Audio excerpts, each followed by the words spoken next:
Welcome to Unbiased and on the Fence. I'm sorry, I was looking at the wrong screen. I was dealing with the delay like everyone else. How are you doing, April? I'm doing wonderful. I'm so glad you're back. Oh Home, safe yeah, and sound. yeah. It was a blast. It is good to be home to the family again, and there is that level of stress when you're out and you're just trying to get a bunch of stuff done, and you're just not. It's good to feel like I'm at home again. Although there was a level of feeling like I was at home with everyone there too. Yeah, totally. I remember going to some church camps, which I'm sure you're probably familiar with, and it was always good to be with like-minded people at that time. Oh yeah. And just meeting everyone, and it's a sense of home, but it's no place like like your inner circle. Yeah. Yeah, if I could move my home there, then I'd really be at home. Right? Yeah, I even did that. I I gotcha. I like went by the high school, and there's a bunch of footage that I just couldn't fit. I had like almost 30 gigabytes of pictures and footage, and there's just no way, because a lot of people would just get bored, like, all right, I've seen enough of the mountains, but I just couldn't help it to record it all. But I like recorded the school, and I said, like, here you go, kids. This is what you'd see if you lived here and you came out of school. And so I like videotaped the high school because I happened to stop in the parking lot and stuff like that. So yeah, it's hard to like really choose and like narrow it all down. I still plan on maybe doing another video with some of the other footage I took, and then those who are like, hey, I've had enough, they don't have to watch it, but anyone else interested can watch all the extra stuff that I captured that might be boring to 90% of the people. you know Yeah, but you just got to follow your heart, and oh yeah, and whosoever will. right. So how old is your youngest child? I was thinking they were older. Yeah, Just from they're older. conversation, I know you have an older daughter, but how old is your youngest? My youngest is, I got four girls and a boy, and my youngest is the boy, and he is 11.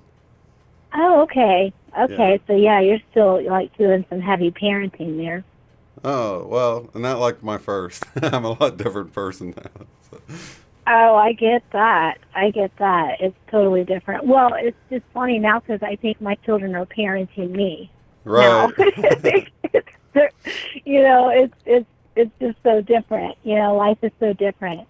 But that Yeah. makes it good because I think they learn from it and they glean. They glean from what they see and know. And um, at least I don't know how your experience has been with raising your children, but with mine, like who I am now and who I was then, it has to blow their mind because it blows my mind. Oh yeah. There's been times where I thought, do I have a split personality? I think I might have a split personality because everything changed so fast. Yeah, definitely. But I don't think I do. I haven't been diagnosed, so. Yeah, but I remember my brother getting upset. He was like, because he was the first and I was the youngest, and he goes, "You have no idea how easy you have it, man. I couldn't even go out and play on Saturdays until I dusted the bookshelf and did this and that." And he goes, and he was jealous. I mean, it was like, I'm not like, I'm not wanting it any harder on myself. Don't get mad at me. Go talk to the parents about it. But, Yeah, just but be I'm the happy same for way. me. Yeah, really. Be But yeah, happy for me.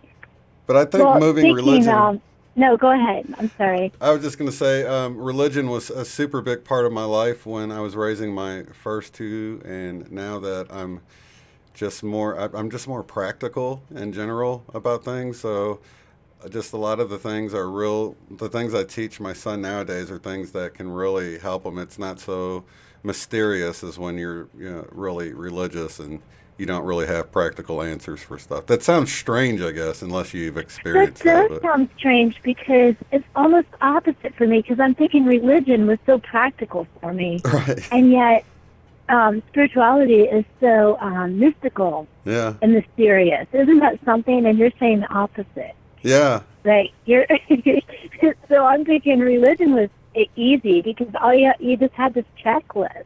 Yeah. Thou shalt not kill. Okay, thou shalt not covet. It was easy. Life was easy because I was like the master of the checklist. Right. Totally. But I had no idea what I was doing when it came to the heart of the matter. But anyways, I was very narrow-minded. That's funny. Well, speaking of major changes, I have been going through, obviously, like we all have, a lot of changes. Mm-hmm. But I had some funny things that have happened that I wanted to share. I hope they're inspiring because it just cracks me up in the last month or so. I would say month. Mm-hmm. At work, I quit my cleaning business or gave it up and started working for our local newspaper on April 15th of this year.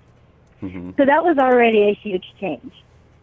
And I was in sales selling newspaper ads and just doing, cold calls, business-to-business sales, walking in, building rapport, yada, yada, making sales. And I was doing really well at it. In a sense that even, my first month actually out in the field, I've been above my goals every month, Mm-hmm. So all that's good. Well, my boss, her name is April also. So, and she's a blonde, and one of the first things she said, I needed to go by a new name. So actually my name at work is Rose.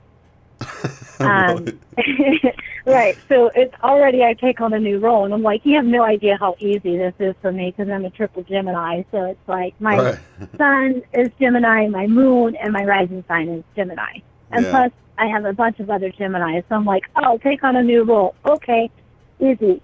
But with all that, she's a really major control freak. Like, I'm talking serious control freak. But I never had a problem with that because I see that the way I see into it is like it's probably from her childhood. It's okay with me. Like, I've learned to roll with it. Mm-hmm. But and I don't want to be too long, but I need to kind of set up the story. So I go into this Gypsy Print, and it's a print shop, for T-shirts and koozie cups and whatnot. And it's a father-daughter team, and it's a new business. And we just hit it off. I mean, her dad just cracked me up the whole time. She is like the most, she just says what's on her mind, and whether it's thoughtful or not. Mm-hmm. And I got him to buy an ad and stuff, and I went back in and checked on him with a coupon. She goes, I'm going to tell you, you can put anything in that coupon book you want because nobody looks at it. She goes, you can put my house is free in there because nobody looks at the blah, blah, blah, and she uses curse words, and I'm cracking up because I'm thinking it's probably true. Who reads print, And we were just kind of laughing about it. And, well, just in conversation, when you're building rapport with people, and I'm sincere in that, like I'm having a ball meeting all these great people. I love business. It's fun. And we were talking about intuition. We were talking about herbs. We were talking about essential oils. And she goes, I make potions. I'm like, no kidding. You make potions? And we were talking about that. I'm like, well, do you read cards? And she goes, yeah, I do. I said, so do I. She goes, no, you don't. No, you don't. I'm like, yeah, actually I have my cards because I just went to my sisterhood meeting and I took my board and I took my cards and I did, offer greetings for us. And it's just basically a bunch of goddesses getting together and having a ball. But I had him out in my truck. I'm like, I got him in my truck. And her dad goes, no, you don't. He's never had a card reading. And I just do it personally and for, like, people I know, but it's not. I've probably honestly only done 20 readings in my whole life, so it's not like I do this all the time or anything. So I do readings for Dad, blows his mind, because it shows, a romantic trip coming up. He goes, oh, we got my anniversary trip, and I do the same for her, and it's right on. Well, so then the little girl next door comes over from the bakery, and she goes, do one for me. So basically, this whole little plaza I end up doing these readings for, right? And I'm like, this is great. And, I'm off the clock by then because it's at the end of the day, so that's no big deal. Well, I go back into the office, doing my thing, going with the flow. Well, the little bakery girl, and that's what I nicknamed her, Bakery Girl, and she sends me this email saying how amazing the card reading was and that she wanted to do another one. She has a friend who needs one. Thank you so much. You helped me so much because her business was closing. It came out in the reading and all these things, and she really needed it. It was like a very beautiful healing for her because a lot of things came out. So I know that my boss reads our emails. We all know it, right? Oh, but I like don't snoops care. and reads them? Huh? You mean like she snoops through your emails and reads them? Yeah, but I already knew that because Michelle, my other coworker, said make sure, because we would email each other things back like, oh, it must have been a bad night, or, just things because of how she was. I mean, seriously, this woman will sit on top of your desk and rip up your ideas in front of you. Like, seriously, she ripped up a piece of paper in front of me, my ideas I wrote down when I was my second week on the job. Oh, wow. Yeah, like she is, the movie I watched is The Devil Wears Prada. That's her, because when she comes in, we all freak out. April, So anyways, but I know she's reading them, and I don't care because, truth doesn't, you don't fear investigation. Truth doesn't fear investigation. So who cares, Yeah. But I never gave thought to this little gal from the bakery. Right. Sending me any. I never gave thought to it, And I'm like, sure, blah, blah, blah. And I didn't even know. I said, oh, thank you so much. Feel free to call me. And I think I even said, just call me on my personal time or text me. Be more than happy to talk with you. So it was no big deal. Well, in the meantime, I messed up an account. Someone I went into a little nursery school. We were doing a special in education. Well, at the last year before I took over, they gave her an ad that says $80 for the price.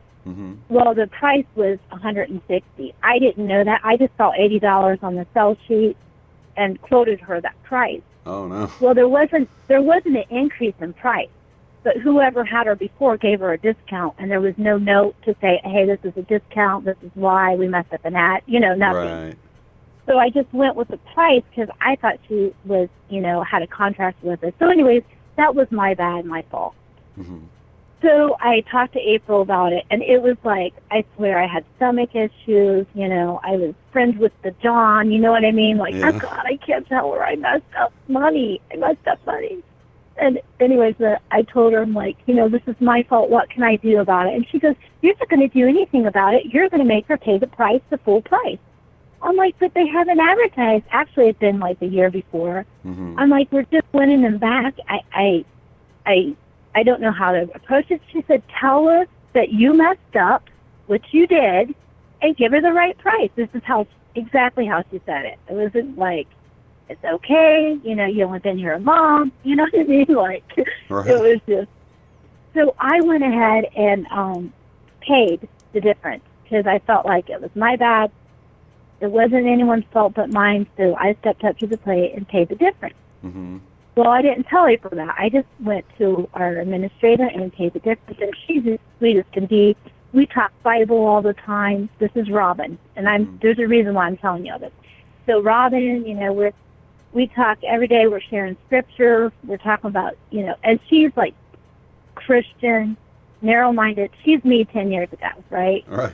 So I know what to say and what not to say. I just go with it.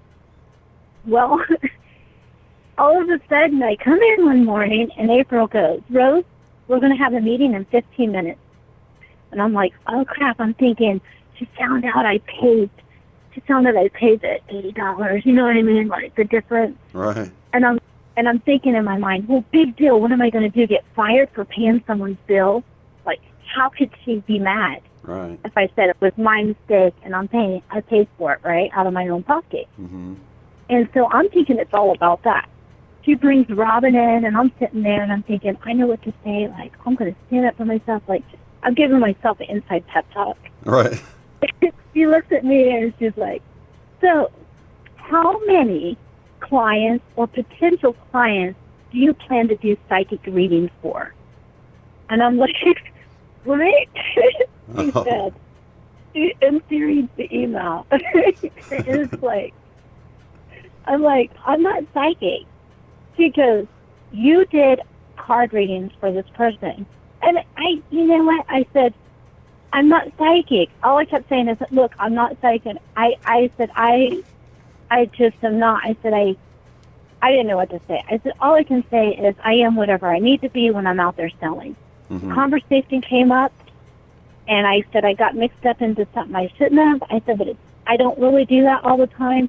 She goes, so that's the only person you did it for.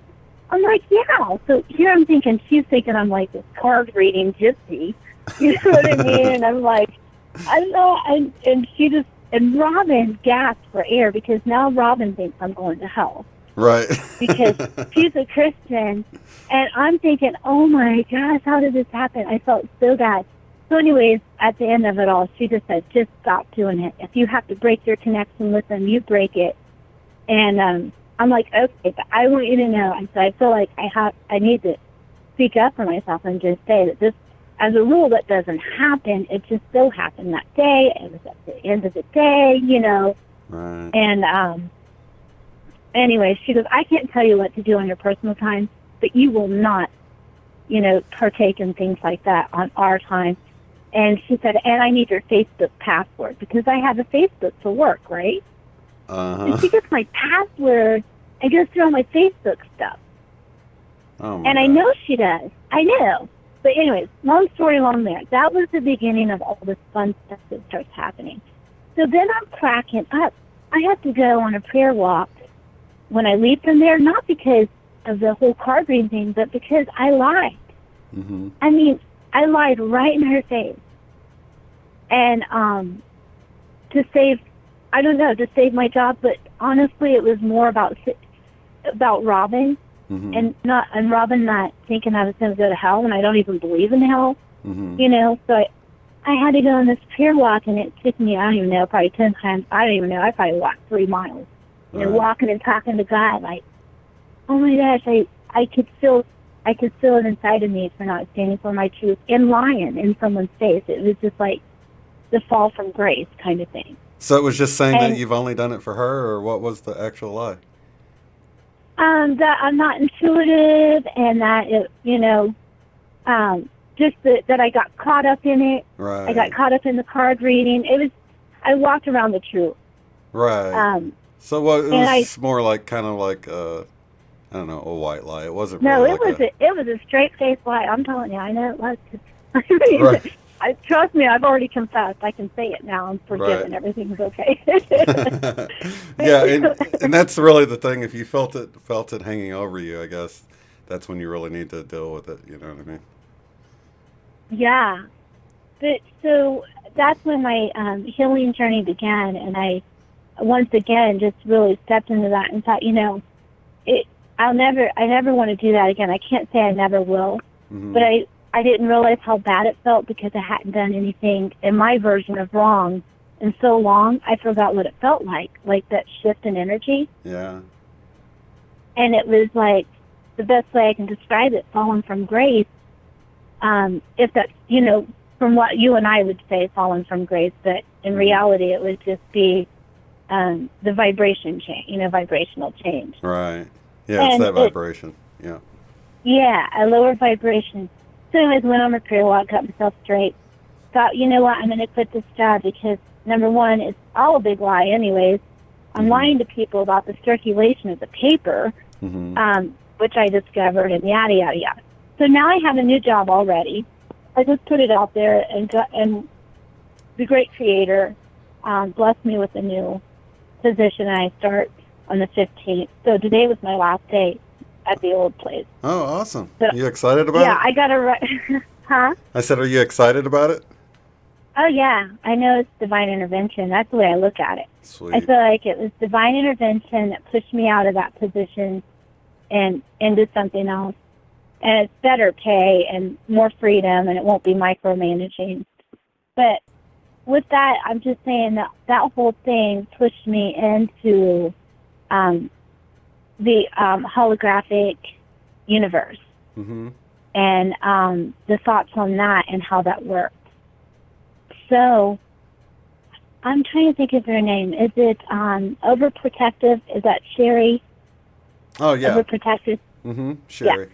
Well, she had mentioned something in the, in the chat on one time about the holographic universe and that we're in the eye of God, Mm-hmm. And the hologram. And that made so much sense to me. I'm like, oh my gosh, that really resonates with me. Yeah. So thanks to her, I started researching that. And then I'm thinking, oh my gosh, it's like, you hear of things. I've heard of the holographic universe. I've done that, but for once it really resonated with me. And I'm thinking, oh my gosh, like, this is really resonating with me. And I studied it through. And then so what I started doing was reprogramming my mind. And that, according to Romans 12:2, it says renewing of the mind. You're familiar with that scripture? Mm-hmm. The renewing of the mind, Romans 12:2. And I started doing it by connecting to my higher self as my programmer. And being my higher self, reprogramming a computer, if you will.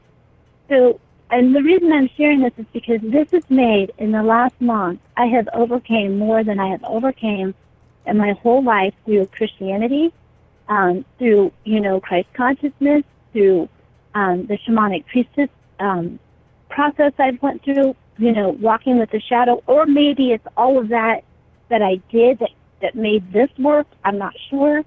But what I started doing was seeing my higher self as my programmer. And I would be like, okay, I do my little prayer thing to where I call him the great creator, divine force within, making sure that I'm working with positive energy.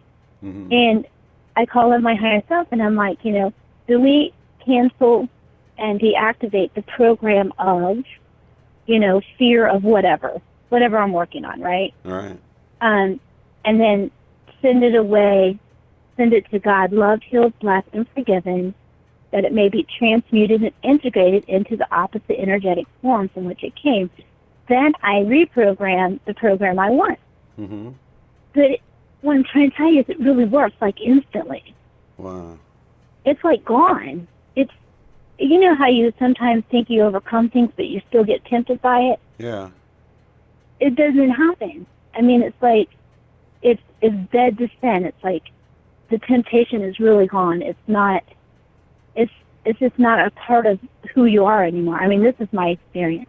Well, what was your process? I mean, was it like you meditated on it or just said a prayer, or what exactly did you do to make the change or reprogram? Because I am familiar with that scripture, and, I think about that, not to be, conforming to the pattern of this world, but renewing your mind and transforming. Yeah, and I actually have my Bible here because I wanted to be prepared, because last time when we talked, I didn't have it in front of me, and I felt like we missed out. You know what I mean? It was like, oh, what does that say, and where was it? Right, And right. this is the New American Standard. It says, do not be conformed to this world, but be transformed by the renewing of your mind, that you may prove what the will of God is, that which is good and acceptable and perfect. Yeah. So when the process I used, or I use even now, is just what I said. Here, I'll just tell you exactly how I do it, but everybody has to find their own way of intention and prayer, because Mm-hmm. what works for you, I mean, everybody just needs to find their own rhythm with God, their own, how do you want to say it, in tune Definitely, with the great yeah. creator. But this is what I do, and I just say, divine source within, Mm-hmm. calling forth my higher self, Mm-hmm. and whatever I want to work with, higher self, spirit guides, but usually just my higher self. And I named her Josie Rose, actually. So my higher self is named Josie Rose. And asking that you align with the great creator of all things in all things, align with my true divine nature, align with divine force within, that we may all co-create together. Mm-hmm. This is how I do this. And it actually just came to me on that prayer walk that I went to after the whole exposure of my card reading thing. So this is the words that came to me on my prayer walk, how to approach this. Mm-hmm. Because I thought, this is ridiculous. Why am I feeling this way, So then I say, Josie Rose, which is my higher self. Josie Rose, I would like for you to delete, cancel, and deactivate the program of self-doubt, of guilt, of shame. Deactivate it, remove the program, send it away, loved, healed, blessed, and forgiven, to the great creator, that it may be transmuted and integrated into the opposite energetic form from which it came. Give that a second. And then I say, now, Josie Rose, let's reprogram. The program that was removed, let's replace it and restore that program with, and then whatever that positive part would be, which is, I am worthy, I am blessed, I am, whatever it is. Right. I'm like confident, that. I'm empowered. And here's the thing, because in the Bible, if you remember the part in the Bible where it says, talking about the strong man being bound, Mm-hmm. he leaves his house, the strong man's bound, he leaves his house empty. Well, seven more power is like 7 times worse. Right. The energies come within because you left it empty. Right. So anytime you remove a program, you need to replace that program with a positive one. Right. And by sending it away, loved, healed, blessed, and forgiving, you're acknowledging it. Mm-hmm. You're dealing with it. You're healing it, right? Yeah. Because you had to acknowledge it, or you wouldn't be reprogramming or renewing your mind, which into the mind of, which I say great creator, because God means, God is just not a big enough, it's just so much more than the God of the Bible. Yeah. And I'm speaking from my own personal Mm-hmm. truth there, which you helped me with that, in the Word of God, being not just the printed word, Yeah. So I do that. So I'll give you an everyday life example, make it easy. I went grocery trading with my boyfriend, and I've had this because I was abandoned as a child, and rejected as a child by both my mother and father, Mm-hmm. which is all healed now. It's been a long journey, but yada yada. But that fear of rejection and abandonment really was a program or a tape playing in my mind that I've tried to kill and meditate on and baptize it, everything you can think of. Right. But it was still coming up. And we went grocery trading, and there's just a beautiful woman, and she wasn't dressed to like, hey, look at me, I'm beautiful. Mm-hmm. I mean, she was in like a scrub uniform. Right. But she was just beautiful, Mm-hmm. And I just saw him notice her, his eyes glanced at her. But the problem is I always look to see if he's looking. Right. That's my problem. You know what I mean? Like, is he going to notice her? I know she's pretty. Is he going to notice? And then it felt so yuck, because when he did, which is normal, I looked, Right. But it made me feel so like not good enough, not pretty enough. Like, oh my gosh, like what's wrong with me? Like, he's here with me, he's disrespecting me. Like, all this old tape was playing, but I knew it was a tape Mm-hmm. because I've been doing this, right? Yeah. I've been doing this. So I thought, no, you don't. I'm going to deal with you in a minute. We're going to check out, and we're going to reprogram that. So, and he doesn't know what's going on in my mind. He thinks I'm getting avocado. Right. But I'm not getting the avocado. Like, I am, like, working on some heavy stuff, right? Like, You're the spy over there, right? yeah, it's like, I'm going to throw this avocado at your head.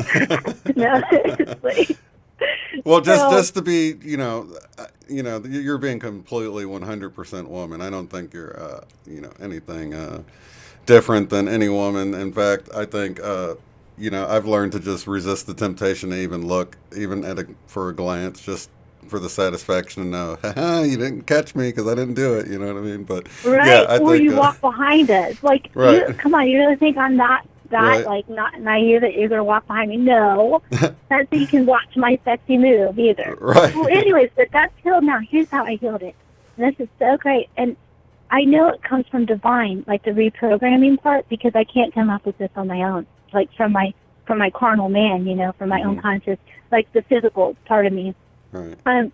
So in the truck ride, I was in the truck on the ride home, I'm thinking, how can I reprogram this? So I did my whole thing, called forth the tape of not feeling good enough, not being enough, not pretty enough, blah, blah, blah, all the things that worked for me that I knew was coming up. The programming, we deleted that, canceled it, but here's my reprogramming. The reprogram was, may I find joy and rejoice every time one of my beautiful sisters feel great about themselves. Because I thought, that woman went home feeling great about herself. I'm going home feeling like crap, right? But I thought, may I rejoice in that? Why can't I be happy that this beautiful woman is turning heads? And not because it's not trying to. Right. It's really not. And that's what makes her even more beautiful. It's not like she's wearing a low cut, look at me. No offense to anyone who wears low cuts, but you get what I'm saying. Right. Yeah. She's not trying to draw attention to her body. But here's the thing. So now I reprogram that, and it really worked. Like, I find joy, like, thinking, oh, my gosh, is it? So I share in admiring the beauty of women versus feeling inadequate within myself. Yeah. That's a big, major healing. It is. And it's almost like rising above it and seeing her as an extension of yourself, even. I mean, because we're all one. So it is part of that, gosh, it's just a different perspective on it instead of seeing yourself even as more. separate. It's a reprogramming. I'm telling you, it's more than a perspective, which I guess is kind of a perspective because how we see out and, look in and all that, if you want to go deeper. But this is a change of heart. This is deep. This is gone. Like, that tape is gone. Like, that program is gone. Right. I mean, it's like, I know it's gone because I've been tested. And now I see things as a test because we go work out. And, of course, the hottest chick in town has to get on the elliptical beside Prince, It's like, right. Oh, yeah. But I just laughed at it because I'm thinking, oh, she is so beautiful. Like, I'm going to run faster because I'm beautiful, too. Like, you know what I mean? Like, right. It just worked because now I just crack up. And I think I find joy, and I'm so happy that she feels good about herself because you know how many beautiful women have such a low self-esteem because they've been used for their bodies, and there's a lot of healing that needs to be done in the feminine energy, right? Yeah. So women, I'm speaking for myself, but women think, am I good enough? How is my appearance? Oh my gosh, I have a wrinkle. I got a little fat. I got some back bacon. It's the end of the world. Right. And guys get this big old gut, and we think, oh my God, they're so intelligent and cool. Right. It's like, you can put your play on your beer gut, and you know what? And we want to be perfect. So it's just a change. It's like a reprogramming, and it's just, I just wanted to share that because I feel that everyone I know that listens, I call it the Love Vibe Tribe because we got it, they're going to use this in their own way, and it just works instantly. Yeah, that's good. Yeah, because and I just thought of that scripture and thinking, I'm reprogramming my mind, it's like, so there's one more thing, and then I'm going to get off here and let everyone else tap it. So then, all this is happening, right? Mm-hmm. And in the meantime, there's all these synchronicities, of course, that are just blowing my mind. I have a dream. I'm on my third interview with Rev Local, which is now my new company. Mm-hmm. And it's a in the field, ride along interview to see if I really find this a good fit because it is a cold calling sales position. And the night before, you can imagine, I think it's just a normal thing to think and anticipate what it's going to be like.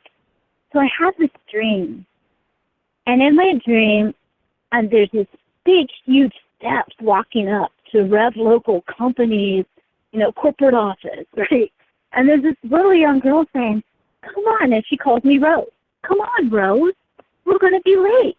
I can't move my feet. I'm like trying to climb these big giant steps, and I can't walk. It's like it's not only are they heavy, my body's not working. Like, I feel bad. It's like not working. Right. Like, I know what I want. So about halfway up of crawling up the steps, I become aware in my dream, lucid dream, I guess, lucid dreaming, to where I'm like, this is crazy. Just command yourself to be healed and get up there. You're going to be late. So in my dream, I heal myself and run up the steps. And then all these other weird things happen and yada, yada.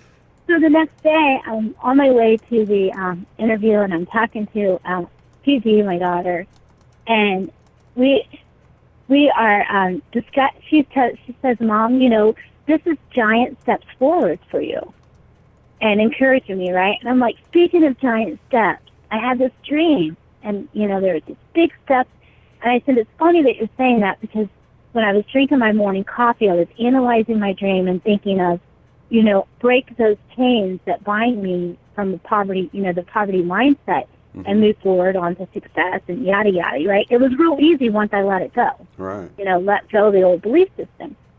Well, no. So Daryl is the gentleman who I'm riding with, right? So I'm waiting for him at Panera, where we met. He walks up, and I'm not kidding you, he had polio or something, because his legs were in braces, and he could barely walk. And he was my trainer, in a sense, like who I rode with. Not really trainer, but, you know, right? That's and wild. It didn't stop him. It's really wild. It was like I think he had polio, but I didn't ask, because you gotta remember, I have sugar lips.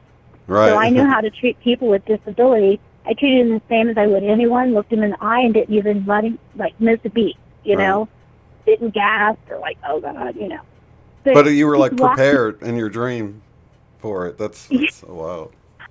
I know, but, you know, I saw him walking up the steps to this real estate office, and I thought he was going to fall a couple times because his feet kind of came into, and he had I think it was polio, because his legs looked deformed, not just like something happened. It was like a deformity. And guess what he is? He's a physical fitness coach. What? A life coach for physical fitness. Yeah. Wow. I know. I'm like telling Thor, shut your mouth. You know what I mean? Like, you know, I just want to say, this is not happening. And I couldn't share it with him, obviously, but inside I'm like, shut your mouth, God. This is unreal. Right? Right. Like, I see him walking up the steps into the real estate office, and I'm thinking he's going to trip, but I know I got it under control as far as that goes, because I'm making him open doors for me. Not really making him, but he goes to open the door for me, and I allow him to. Like, hey, open that door, you know? Right. And I feel kind of bad. Like, he's opening the door, I should be opening it for him, but I'm thinking no, because he doesn't want special treatment. He wants to be seen as you know, who he really is, as God's self. Yeah. So, yeah, he is a physical, that's what he does too. He has his own business, and he's doing this on the side. And he walks in these places, and it's like, he doesn't miss a beat. He's not afraid to talk to people. And I mean, it's deformed enough to where I mean, you can tell, you know, I don't know if you've seen someone with polio, but they, you know, you can tell, like, you think they're going to fall each step, you know, like, oh, God, you know. Yeah. Yeah. And I'm thinking, okay, like, he tells me, you know what he tells me? We're driving in, he goes, this selling this, you got to look at it as a game, because life is just a game. And you can beat it if you want. And I'm thinking, holy biscuit. Yeah. You have no idea. Like, are you God? Are you real? Are you source? Right. You know, like, and he's telling me all these things. And I'm thinking, how can I leave there? And I'm thinking, no one's going to believe this. Except, you know, Gigi's going to believe it, because I was just telling her it when he was walking up. Right. You know. And I'm thinking, wow. So then it gets even better. So that all went well, and of course I'm like freaking out and how beautiful that is, and how like we can overcome everything, and there should be no fear in anything. And he was showing me that. He was showing me, break free from your fear of whatever this is, with a new beginning or whatever, you know. And he's married and has a 14-year-old son. So he did not let disability hold him back in any way, you know. That is amazing. So I go back to work the next day, and obviously I took a personal day for that day. I go back in, and Kip, who is retired and only works 2 days a week, so I think he's like 67 or something, right? Yeah. He comes up at the end of the day. April had already left, and it's only him and I as far as in the sales office. He goes, Rose, he goes, I've really been thinking about things a lot. And he goes, I think the whole universe and everything is nothing but a big hologram. Mm-hmm. This is a guy who I've never had a conversation with about anything, right? Yeah. And I'm looking at him. I said, what's that? And I look up from, my computer, and he goes, I'm thinking that this is all nothing but a big hologram. And I'm like, are you messing with me, Chip? Because I'm thinking this is Source again, like messing with me. Yeah. He goes, no, I've been thinking about it a lot. I said, you know what I think it is? I said, I think we're in the eyeball of God. That's what I think. And he said, I never thought of that. And we probably thought it. So it was just crazy. So anyway, and then I sent you, I don't know if you got my message, and I said that we are, something about the angels, their surveillance. The angels, we're the eyes of God, but it's like we're the, our surveillance, our eyes are surveillance Right. for the angels. Yeah. And there's a scripture, if you remember right, there's a scripture that says angels long and look into what we're doing. They want to know our business.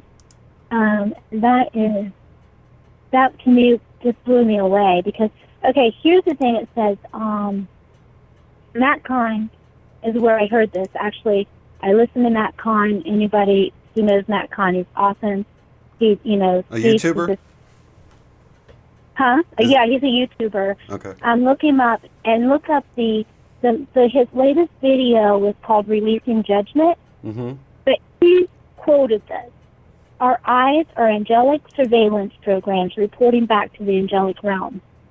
Well, that blew my mind because I'm just going through all this stuff, right? And this just happened a couple days ago. Mm-hmm. And then, the day when I sent you the text, which I don't expect you to remember because I know you're a busy man, but I sent you that. We are, because I wanted to remind myself to tell you, Mm-hmm. We are like the surveillance.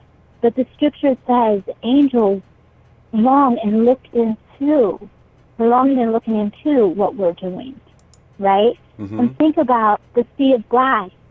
In Revelation 4:6, it says there's a sea of glass, and there's these beings with all these eyes all over them, right? Mm-hmm. Watching us. You know which one I'm talking about? Mm-hmm. Revelation 4:6. Revelations 4:6, you said? Yeah, it says, and before the throne there was a sea of glass like unto crystal, in the midst of the throne, and around about the throne were 4 beasts full of eyes before and behind. And the first beast was like a lion, and the second beast like a calf, and the third beast, I think calf is different. I think that's a Mandela effect right there, because I do not remember that at all. And the third beast had a face as a man, and the fourth beast was like a flying eagle. And the 4 beasts had each of them 6 wings, and it goes on, it says, and they rest not day and night, saying, Holy, holy, holy is the Lord God Almighty. Right. But they're looking through that sea of glass at us. They're watching us. Wow. That's like the whole eyeball, Yeah. Eye of God thing. Anyways, I don't know what you guys can glean from that, but this is getting juicy in my world. Totally. How is Sugar Lips, by the way? Oh, he's, and thank you for asking. He has actually been having more seizures lately, and he has to go, which, because he's growing, more than likely they just need to up his medication. Mm-hmm. But he's doing well. But the thing is, I started an intention circle with a couple of goddesses, and our intention that we're working on right now is for the healing of the structural system. Anybody with MS, things of that nature, right? Mm-hmm. And I felt immediately once he started having more seizures, I thought, you know what? It's too much for him. So then I said we need to change our intention to let it flow into whatever their bodies can handle. Because super zapping people, that aren't ready for it can cause seizures. It's all about electricity running through the body. Right. You know, the energy. So think about it. It's just like a power boost. Yeah. You know, like if you get a power surge. Mm-hmm. So here we are zapping people with power surges, and they may not be ready. you know, yeah. So we had to take it back a notch. And not saying, you know, I know intentions are never negative, Mm-hmm. because I'm sure it's bringing healing Yeah. to his body. But I'm just thinking, okay, we're not in that dire need. Let's bring it back a little bit and let it flow. And, you know, slower. Let's put a 110 in there instead of a 220. Right. and bring it back. But other than that, he's doing great. Yeah, sometimes I call it date night. You know, I'm like, all we do is sit on the couch and all we do is kiss each other's faces the whole night. It's like a hot date. Aw. That's sweet. Have you tried that CBD oil? Because I've heard that, I don't know if it's legal everywhere, but I saw a video where they just rubbed it on, I think, their arm or back or something, and their seizure stopped immediately. Yeah, I'm very familiar because, you know, I'm a master herbalist. It's one of the hats I wear. Mm-hmm. In Ohio, I live in Indiana, but like Ohio's literally like 12 miles from me. Oh, and okay. Kentucky's like 13 miles, so I'm like right on the tri-state. But in Ohio, it is legal, and his doctors are in Ohio, Children's Hospital, Cincinnati. Right. But we live in Indiana, so it's funny, you know, not funny, but we're totally checking in with his neurologist about that. Using it, and she's really open. This neurologist is amazing, and she's open to it. But her thing is, which is just normal fear for that, you know, for that mindset, Mm-hmm. is standardizing, making sure that you keep getting the same standard or the same oil each time. Oh, right. You know, because if you get, and that's what she said that they've found out about this. Mm-hmm. Overall, it works well, but then it's like it quits working, kind of like medication. Maybe they need to up the dose. Yeah. Or they're finding that because you're not going to get the same exact medicinal value each time. Yeah. Yeah, so anyways. Well, that's my best friend. We tried a lot. He actually smokes weed for his seizures, but it really depends on the strand he gets because it's not legal and he has to go and just find it. The different strands have different amounts of CBD and THC and all that stuff, and sometimes it just doesn't do the trick. Like, you know, it really depends on the strand, he says, and it would be nice if it was legal and he could find like a certain strand that worked good and stick with it, because, you know, by the time you usually smoke up a bag, then whatever you get next is a little bit different or whatever. That's exactly, what he says. And that's what they're finding. But, you know, we, at the same time, standardized herbs is not necessarily a good thing, because then they, you know, the government, when they're standardizing herbs, they'll put anything in there to make it, that molecule add up to that. So you never know what you're getting in there. So even standardized herbs that a lot of chiropractors use, I'm not real big on, because they do the same thing. Because, you know, they'll take an apple, kind of like, okay, you take one apple, and they're trying to make every apple on the apple tree equal that apple. So they'll add vitamin C, they'll add whatever it is, right? But they need to add sugar. I mean, I'm just making this up, but you get the concept.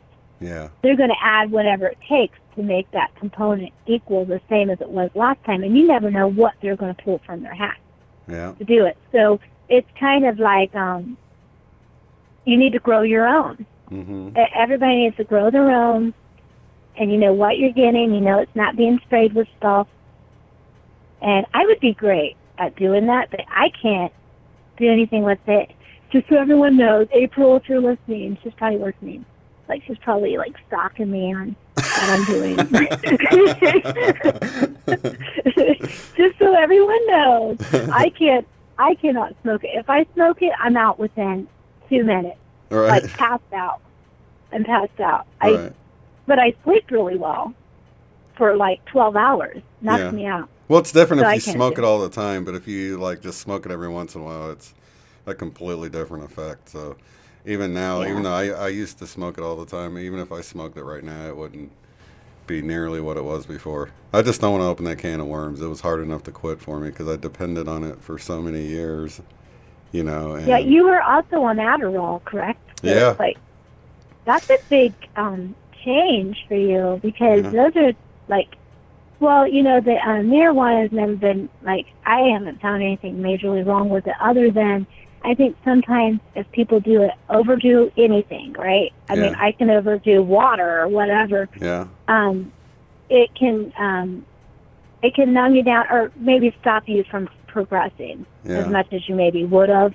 Hmm. But the Adderall is very dangerous, Yeah. very dangerous. So I'm so proud of you for overcoming that because that's a major stimulant, right? Oh yeah.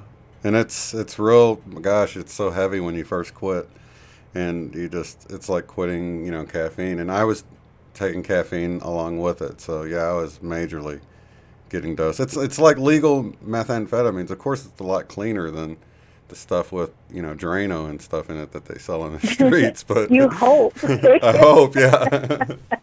But yeah, definitely glad I'm off of that now, and just got nicotine and caffeine to deal with. But baby steps, I've come a long way, and I'm making Well, progress. So. I did my own little research when I was a CNA Hmm. and working in a nursing home. When I would take the elderly in for their showers, and this is when I was getting into holistic healing and going through for my master's as an herbalist. Hmm. So I was like taking these mental notes and actually writing some of them down about their diet. Because Yeah. you would get like Louise, who's 105 years old, and she had a glass of red wine before she went to sleep every night. Hmm. And she smoked a pack of cigarettes. And I'm thinking, but she shouldn't be the one up running around that you can't get down. And then you got the other lady who never smoked in her life, and she's just, lethargic, laying there. And they all ate lard. They all ate, they put lard in everything because I used to get recipes from them, and I'm a great cook because of it. Yeah. But they put lard, but this was stuff they raised on their farm, It Yeah. wasn't like GMO, chemical treated crap. So Yeah. I thought, well, that's probably it right there for that. But my sister, which we wasn't raised together, like I said, I was, abandoned or whatever, but she's in my life somewhat, not anymore so much, but I hadn't seen her for like 17 years. But anyways, chronic alcoholic, smokes pack of cigarettes a day. When I say chronic alcoholic, I'm talking a half a gallon of whiskey a day. Oh, Okay, wow. I'm talking to like the hard stuff. Yeah. She falls and hits her spleen and not bruises it, but ruptures their spleen, right, which is very dangerous. She could bleed to death. Hmm. So the air carried her, and that obviously I went to the hospital. I got word and went. Her body's building the blood back. She don't even need a blood transfusion. Okay. Hmm. He comes in. He doesn't know her. They did this MRI, scan and all this to make sure that she had no internal hemorrhaging and all this, right? Hmm. And he said, what? I have not seen such a pretty liver and a set of lungs in such a long time. What? He goes, whatever you're doing, keep doing it. And I'm thinking, my Lord and my God, are you kidding me? And I thought, right. And I'm being very serious. And so for me, this was very scientific. And then I was very, very Christian. So I'm there to save her soul. Right. I'm there to save her soul. So I'm praying over and I'm thinking, how is this possible? So long story long, I came to the conclusion, if you love what you're doing, it does your body no harm. Yeah. When you feel guilt behind it, the guilt is what's harming you, not the cigarette, Yo, totally. right? Yeah. So, and she loves whiskey. Like she said, that's the love of her life. I mean, she'll tell you, that's the love of my life. That's She loves amazing. it. Yeah, and her liver can prove it. It's like, doesn't that make sense, though? No, I didn't know. Like, then, I came to that now where I'm at because I'm like, it's all energy and vibration, but that makes sense because if you think about that, like when you're smoking a cigarette and you're thinking, I need to quit smoking, this is destroying my lungs, it is. Right. But if you're like, oh my God, this is my meditation stick. Yeah. People call them cancer sticks. Yeah. And I'm like, and now I tell people, don't call it a cancer stick. What do you mean? I said, well, obviously you're going to get cancer. I said, face a meditation stick. Yeah. Because I said it's probably what you're doing. You're thinking, you're meditating, you're smoking. Yeah, it's my meditation reminder. There you Time go. to head outside and enjoy a little bit of nature, you know. And then we'll call alcohol the acceptance sauce. Right.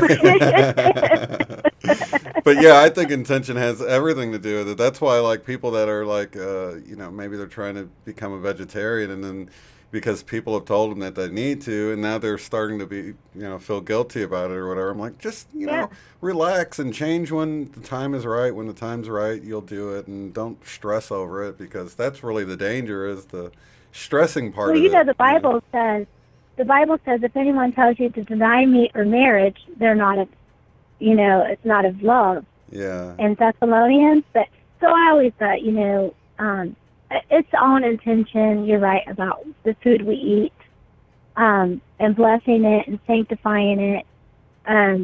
But yeah, I personally don't want to be a vegetarian at this point in my life. Yeah. But I don't feel guilty at all.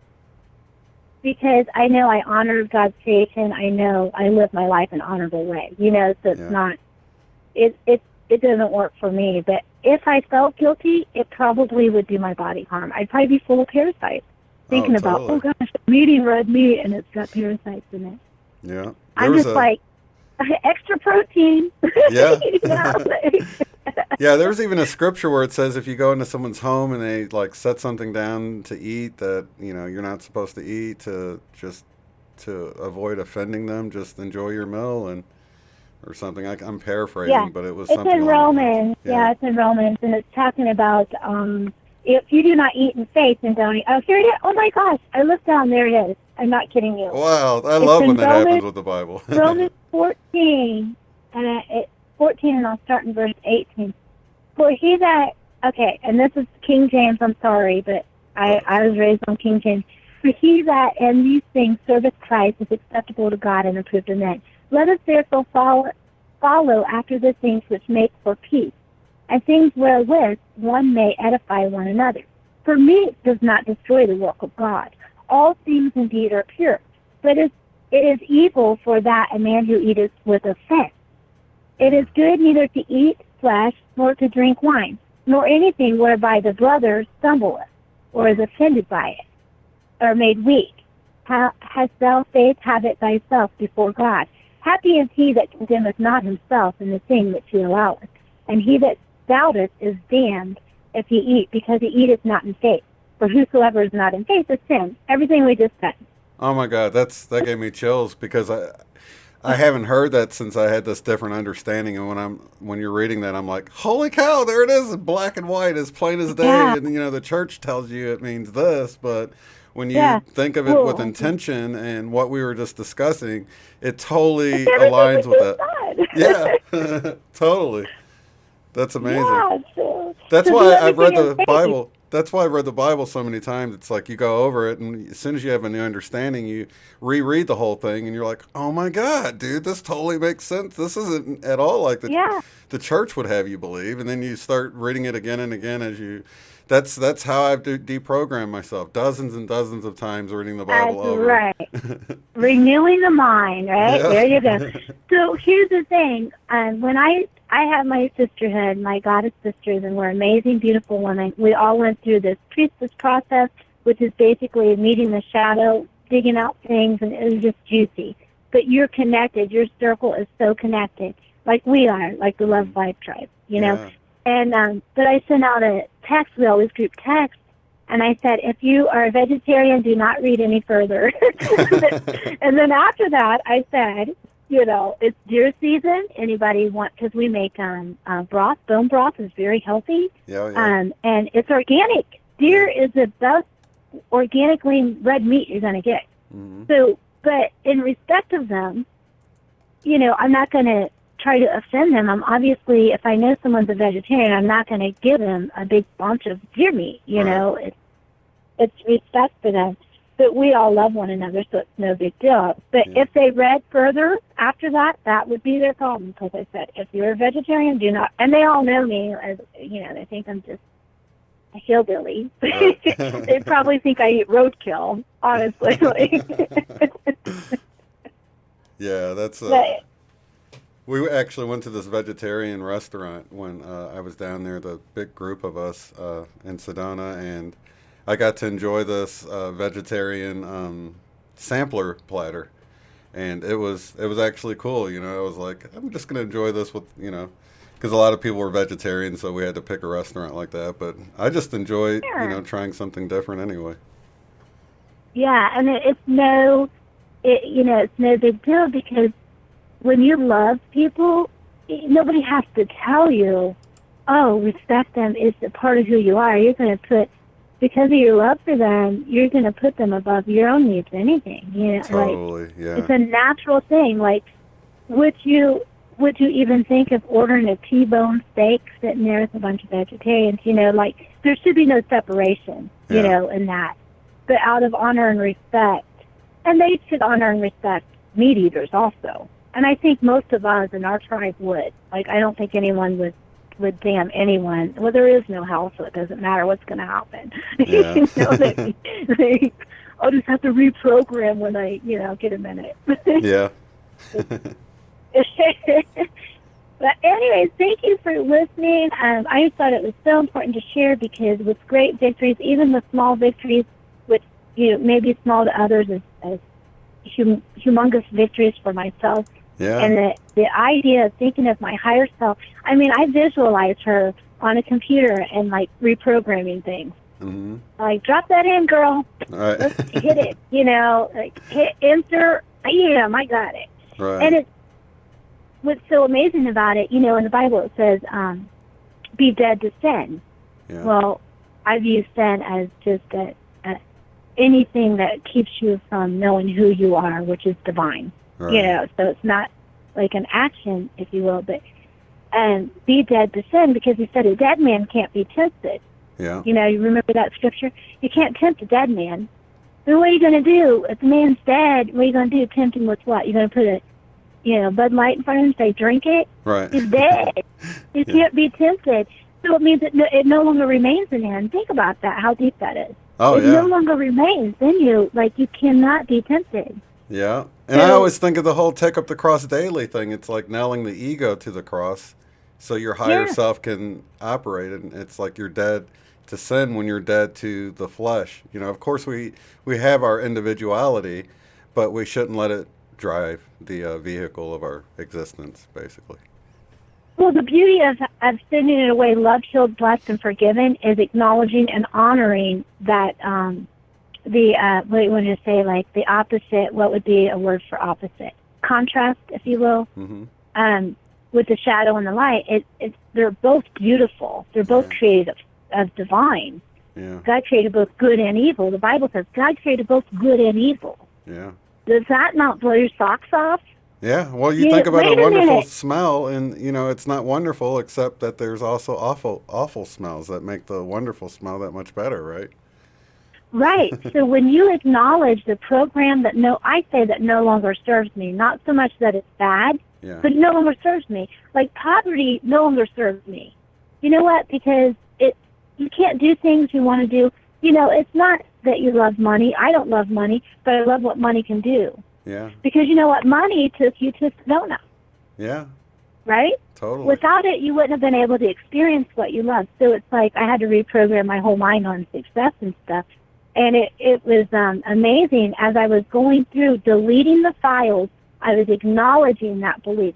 So it isn't, it was, I was loving it. I understood the purpose of it because I can now, because of living without and being in that mindset, I can help others. So I glorify in that. So it's not that it was wrong at all. It's in a way loved, healed, blessed, and forgiven. And then we're just going to simply delete it, cancel it, no longer serves me, because I'm updating. That's what I'm doing. I'm updating. That's a good way to look at it. Totally. Updating the program. Totally, because, getting the bugs out, right? It's right. I'm updating, we're doing all we can. And not even that they're bugs, because you think of the experience I had with now moving forward onto a new job, a career, I would say, and the process to get there seemed somewhat negative, but it wasn't. And so now I laugh at the contrast because I'm thinking, oh, this is going to be good. Yeah. It's almost it's like watching a great movie. Mm-hmm. Because you're like, oh, there's the villain. Ooh, Yeah. that's a really good villain. I came up with a good one there. You know, that's what I think. Like, wow, that's Totally. you know, especially like with the women, which now it doesn't bother me because I say, oh my gosh, I am so happy she feels great about herself Yeah. because I know what it's like to feel bad. Yeah. You know, so why wouldn't I rejoice in a woman turning the heads of people? And you know, and that's fine, and there's no judgment there. But it's just, it's a really great way to look at life. And then we're in the eyeball of God. Oh, yeah. And I'm thinking, why do I have to go? I'm in the eyeball of God. And then God starts talking to me through everyone, even Chip. Yeah. Even Chip says, I believe we're on a hologram. I'm like, I was ready to be flayed in the spirit right there. I could have just been, it would have been like, laid out thinking, oh my gosh. Yeah. Plus, But you know, anyhow, what if you got that this last job, you got it just for the sole purpose of giving that person that reading? I mean, that could have been, you know, that important. Just you served your purpose there, and now it's time to move on. You know. yeah, and I think the trick is now to coming to viewing it. Yeah, for one, the Course in Miracles, I read it, I don't know if I read it all the way through. I always didn't like the fact that it was like, this is not a reality, you know, this is just a dream. Mm-hmm. And it would upset me because I'm thinking, this is not a dream, this is real, I feel this, you know. Right. And now I'm thinking, what's the dream and what's real? Yeah. Like, because when I'm dreaming, and this is another thing, I don't know if anyone else experiences, and I had to reprogram it, and it worked. But I was dreaming of my ex and my family for like all the time, on and off through since I left the bar, you know, since 2012. And it wouldn't be old memories. It would be as if I was living that life. Yeah. And I would always wake up so thankful that hopefully this is reality and that was the dream because it sucked. Yeah. I mean, I was barefoot and pregnant. You know, if you would watch the video, Did I Shave My Legs for This?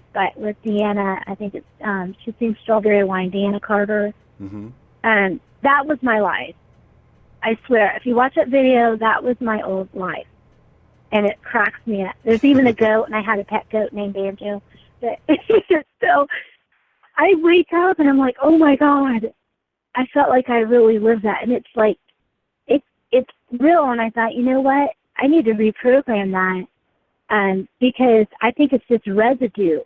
It's residue of what would have been if I hadn't made the choices I made now. And it's kind of like my whole being catching up with who I am in the moment.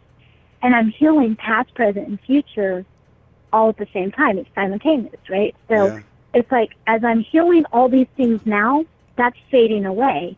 And it's already gone. I just needed to reprogram it to where it was a tape playing in my mind about a different life if I wouldn't have made this choice. It's like And bleed over from an alternate timeline or something. Yeah, it's called residue, just like the Mandela effect. Yeah. It's residue. It no longer exists in this reality. So I thought, you know, this no longer serves me. The only way it would serve me is by thanking the good Lord about and within that it's not true. Totally. But yeah, it's like, I don't know if anyone else experiences residue in their dreams from their past life that they're living in this lifetime. Mm-hmm. You know, once you're asleep, like if you would say you're asleep and then awakened. Right. Like, I think I'm awakened now, but I may not even be. Like, 5 years from now, I'll be like, I thought I was awake and I wasn't, you know, like. I've been like that too. That's why it's like the awakening has been this long, ongoing process for me. Yeah, you know? It is. It's like the alarm clock, you know. But have you experienced residue in your dreams? Like what I just described as residue, like a past life in this lifetime? You know, well, like what would have been if you would have chose plan A instead of plan B, in a sense? I don't know that I would describe it that way. They're never clear enough for me to really put it like that, but I've like my best friend who no longer, I don't really have anything to do with him in real life. I'll have dreams about him that we're hanging out and stuff like that. So that could be, Hmm. that could fit into that category, I guess. Yeah, if it would have been plan A, plan B. Right, yeah. Yeah. I always Yeah, just that, think maybe he was just, because he seems like totally like an NPC now. I just think that maybe he was taken away and I'm hanging out with the real one during my sleep time or something. I'm on the fence yeah. about it, who knows? Could be an alternate timeline, or it could be, that could be the real world even. This could be Yeah, the I dream within the dream. know. The dream within the dream. Yeah, Oh who my gosh. knows? Okay, well, I need to let someone else call in, but leaving with this thought, and for the Love Tribe, and this is like a bluegrass song, country bluegrass, if you will. The band is Forefront, and look up the song "One Beautiful Day." One Beautiful Day by Forefront. One beautiful, yes, and and if you don't like that style of music, just bear with it because I think the video has a butterfly on it. Will show the lyrics, Mm-hmm. and it's so amazing. Like I want that at my when I transition and leave this body behind. That's one of the songs I want played. Isn't it great when you can play in your funeral and you're not sad about it? Yeah. You're like, oh God, I want that to play, and I want this. Like, it's gonna be like my transition, yeah.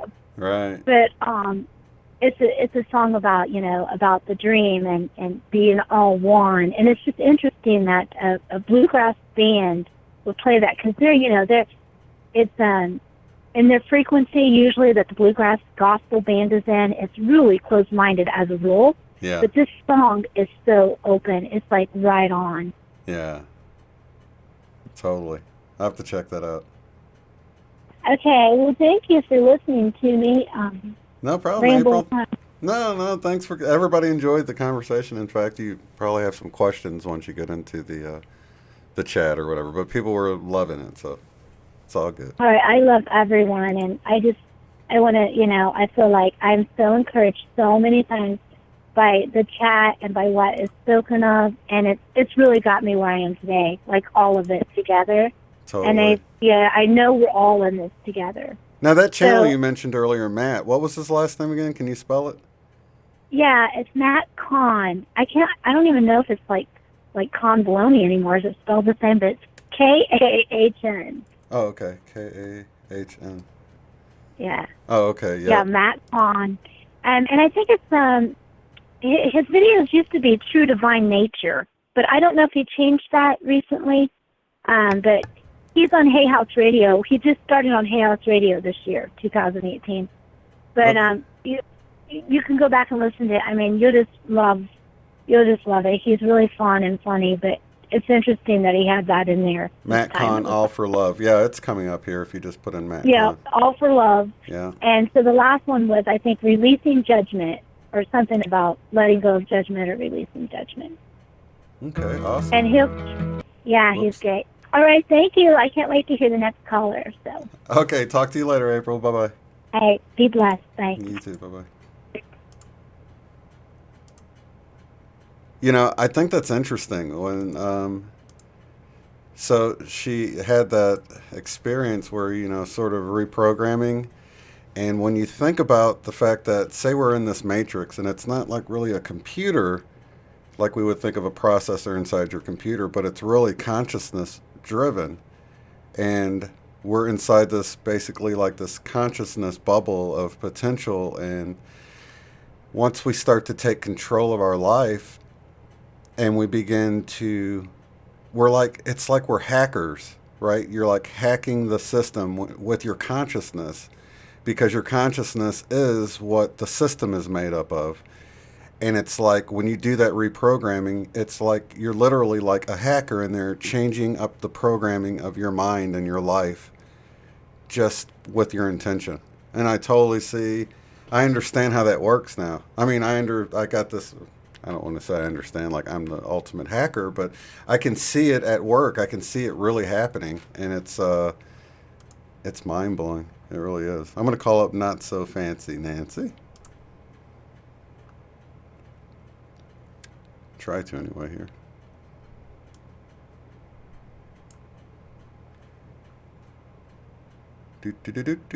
Let's see if it rings for her. It says it's ringing, but I don't hear anything.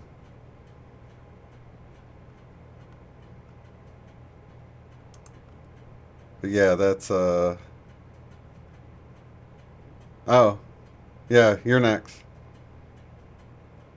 Oh, Frank. Yeah, I saw him at the event. So let me see here.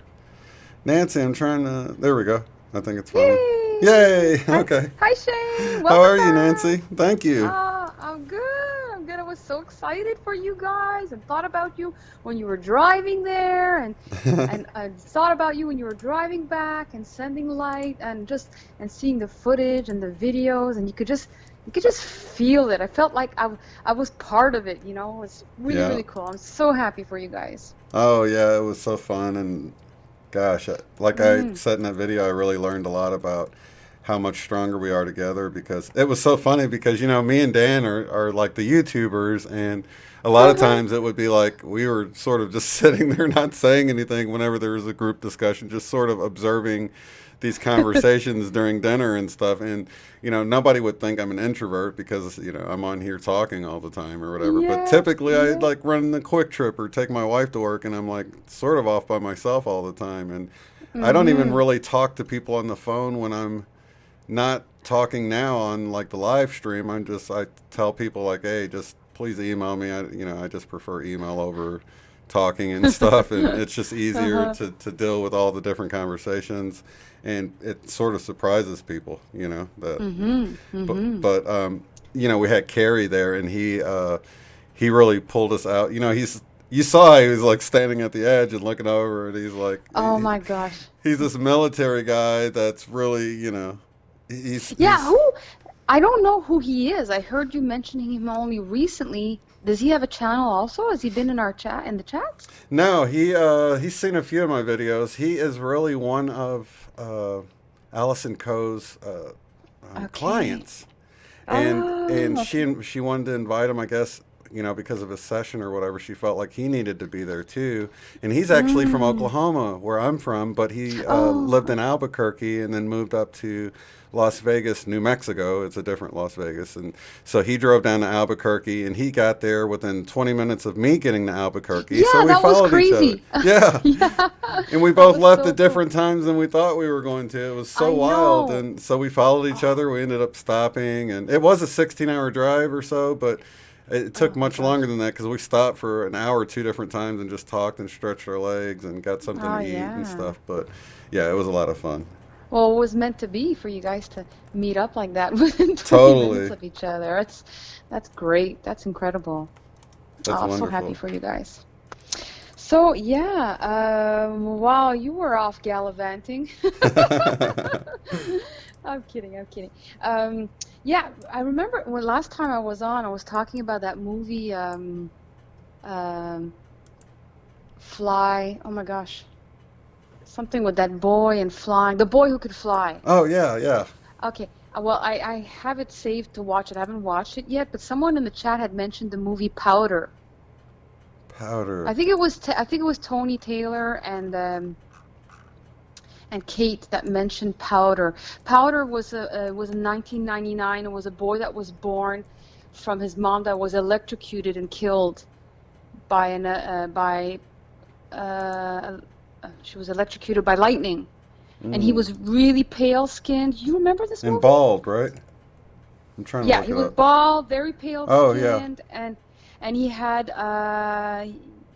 like abilities and stuff. Yeah. He was able. Okay, anyway, I just watched the movie recently, and something to note down for you to watch because it really like makes you think of what's going on today.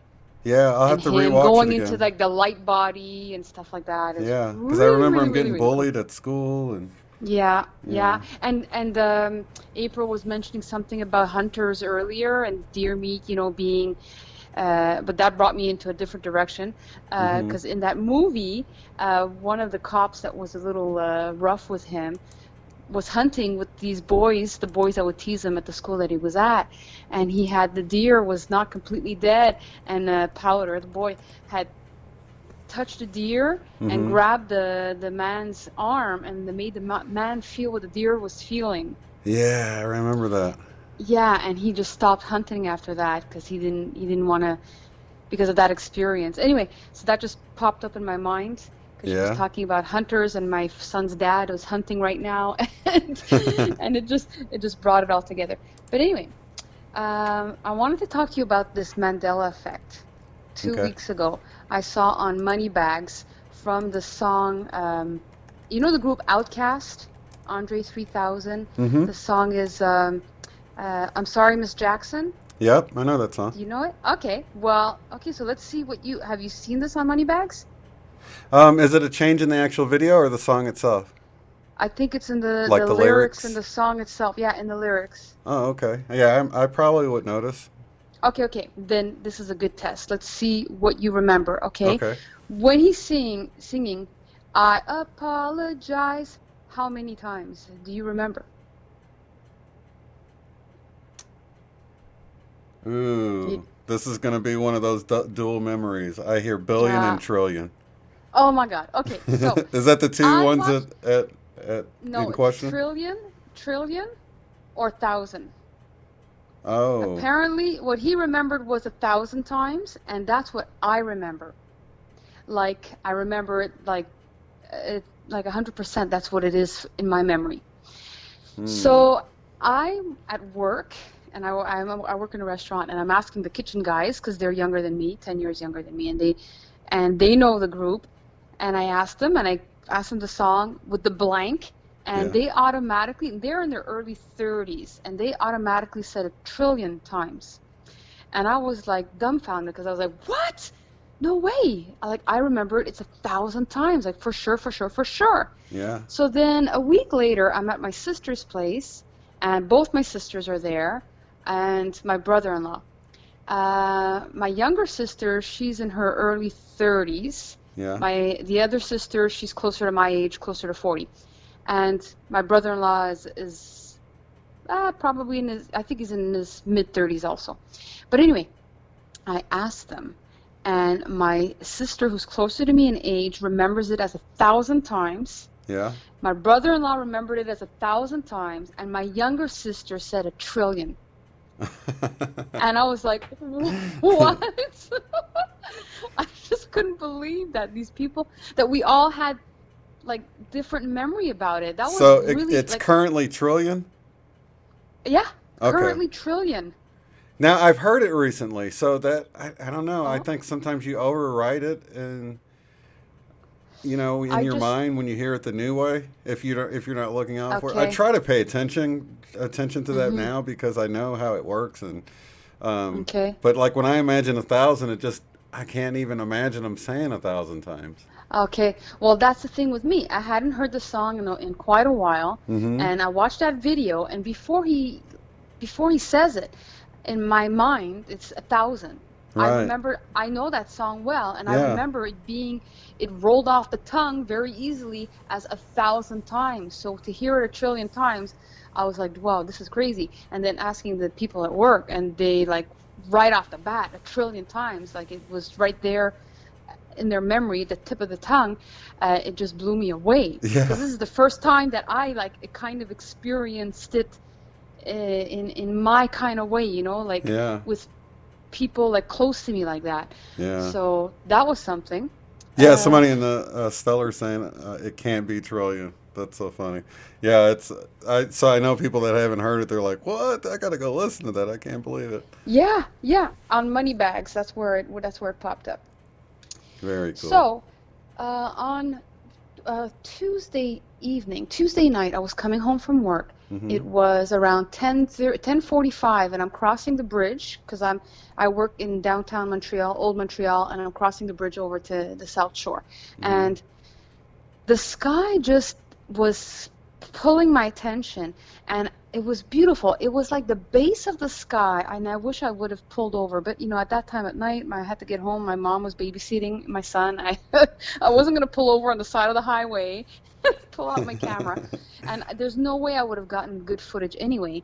But Right. it was like the base of the sky, the night sky was so dark, and then there was like a break in the middle of the sky that was lighter, and it kind of reminded me of the northern lights, the aurora borealis, but not really. But it was like on one side it was like a misty pinkish purple, and on the other side it was like a misty greenish color, and then it was darker at the top. But I was almost getting like, sorry, I'm I'm It's so all excited. Sorry. I was almost run off the road. And I was saying, oh my God, please, like, keep me in line here. I'm just trying to enjoy the beauty and the magic of what I'm seeing. Don't let me get off the road here, you know? Yeah. But it was incredible. And the next day I spoke to, because I told you I carpool with my ex sometimes. I wasn't working with him that night, but he had walked the dog at 2 a.m. and he told me the same thing, that he had seen the sky that way, and it was really incredible.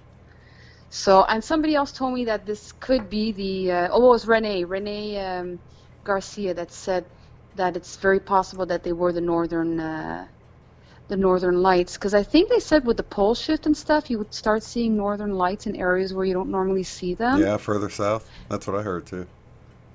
And up north, where I'm living, I remember seeing them for the first time maybe 10 years ago, but it was up north. And here Quebec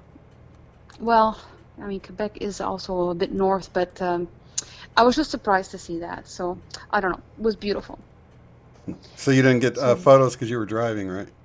Oh, yeah, yeah. And there's no way I would have been able to capture that beauty.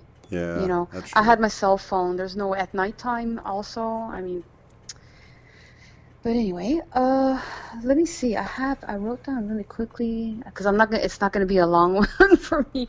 But the other night I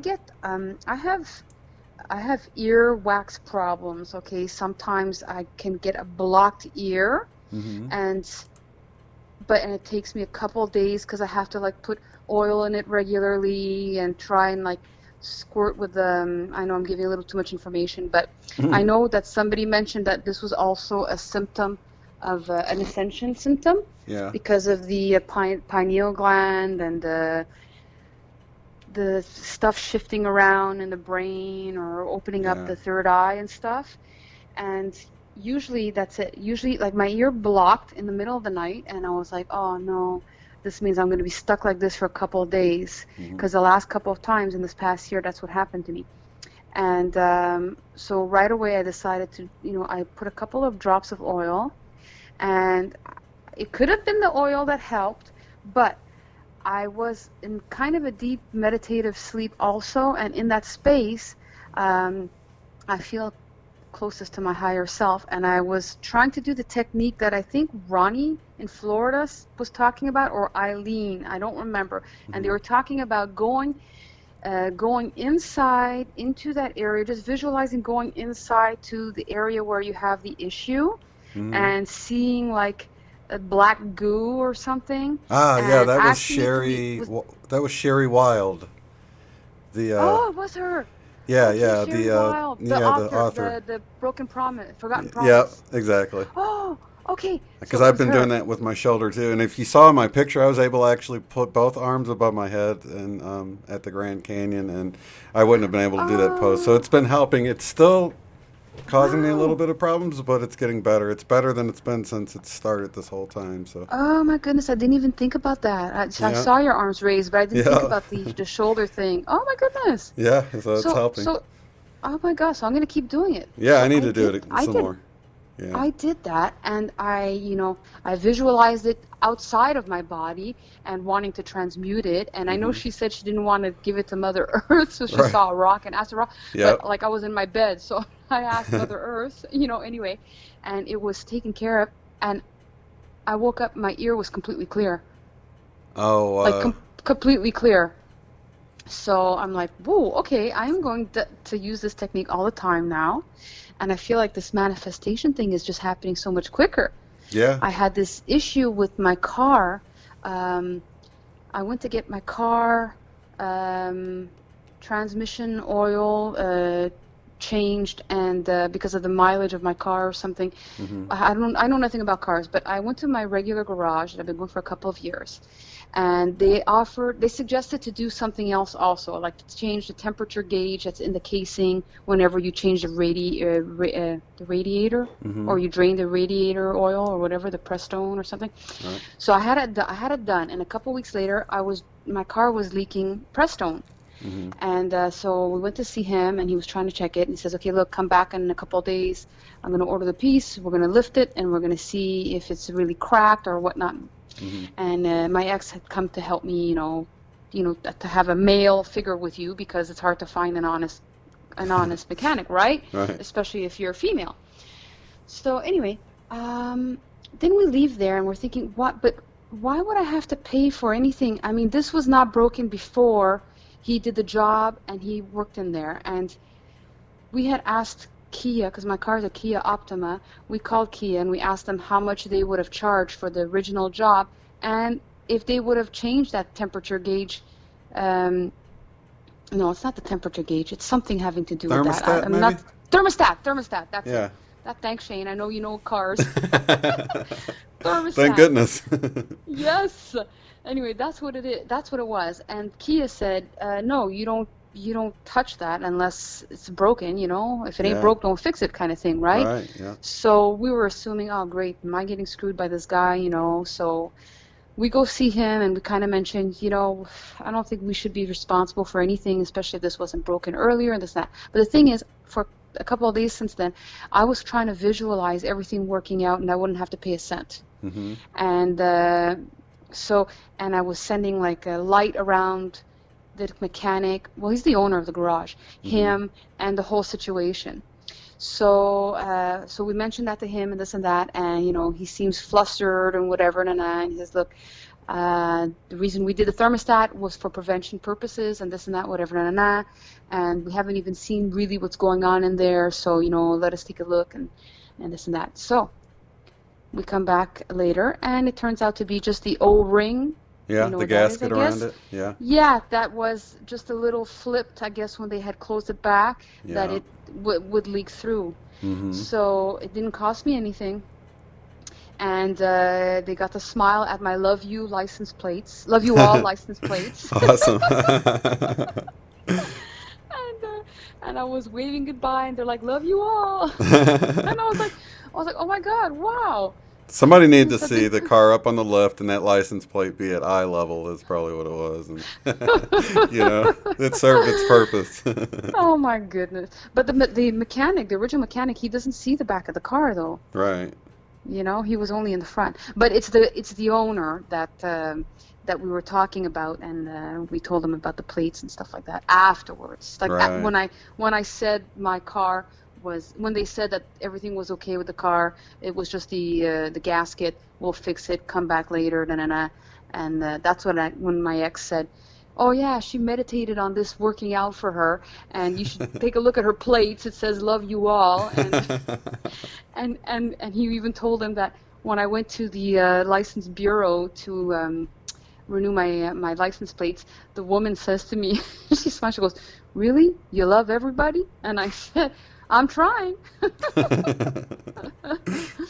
So That's anyway, funny. that's a funny story. Yeah, because she probably gets some pretty snotty people in there.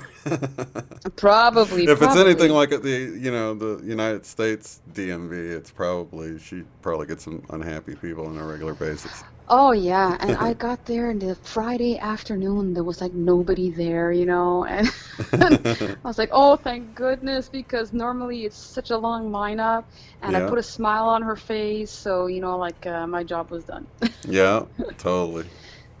So that's pretty much my update. Well, thank you, Nancy, for calling in. Oh yeah, of course. I was hoping to get through, so to welcome you back also, and Yeah, it's good so to be happy. back. Yeah. Back to the group Oh, here. good. I'm good. I'm happy. I'm happy for all that. We've been missing you. Yeah, I've been missing you guys too. I really have. It's been, that was one of the things I talked about in the video about expectations, and I was like expecting to be able to live stream from there, and then I get there and the signal's Mm-hmm. bad, and I was Mm. expecting to be in a hotel in Sedona, and like I pulled up that night, and I'm not a planner. We were discussing this over dinner and stuff. I'm like, nah, I'm Mm-hmm. just kind of like wing it, and Winging my it, wife yeah. isn't like that at all. She's like, we gotta have reservations. We gotta, and I'm like, what's the worst that could happen? I have to sleep in my car or something. No big deal, And certainly that Mm. night I got there at like 1:30 in the morning, and it was like either drive all the way back to Flagstaff or just sleep in my car for like 4 hours. And I was like, I'm just gonna sleep in the car. I'm not gonna pay three. Everything was booked up, and it was like $3.99 for the only one available. I'm like, I didn't plan on paying Ee. $3.99 for the whole time. You know what I mean? So Yeah. like three Mm-hmm. nights of lodging, and gosh, and like Mm.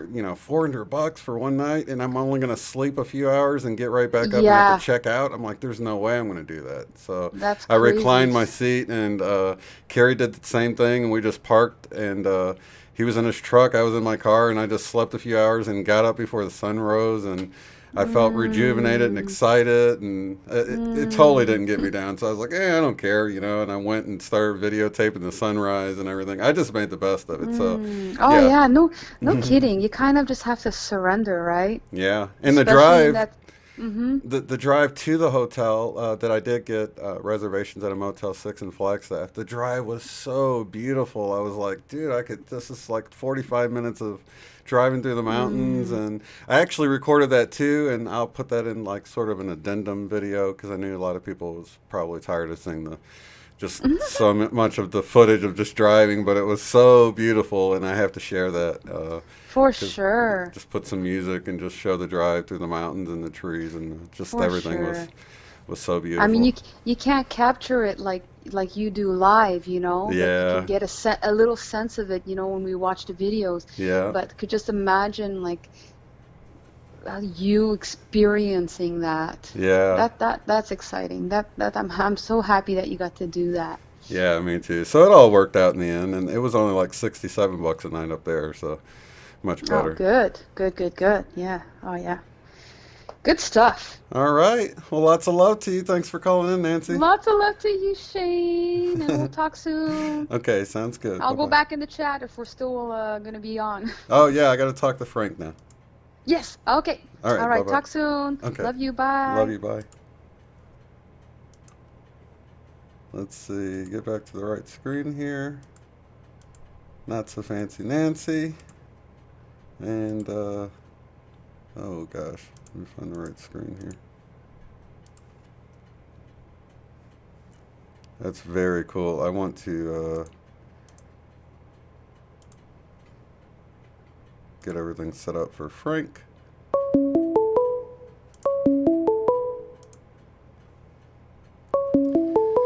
Let's see. This is Shane. You're on the air.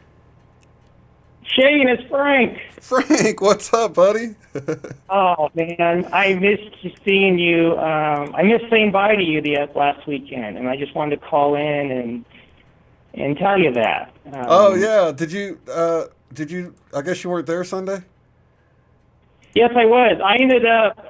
I was going to come to the Q&A, and I Yeah. ended up going hiking with everybody. Oh, okay. And So you went with Dan and Lauren and them? yeah, we went out. Ah, okay.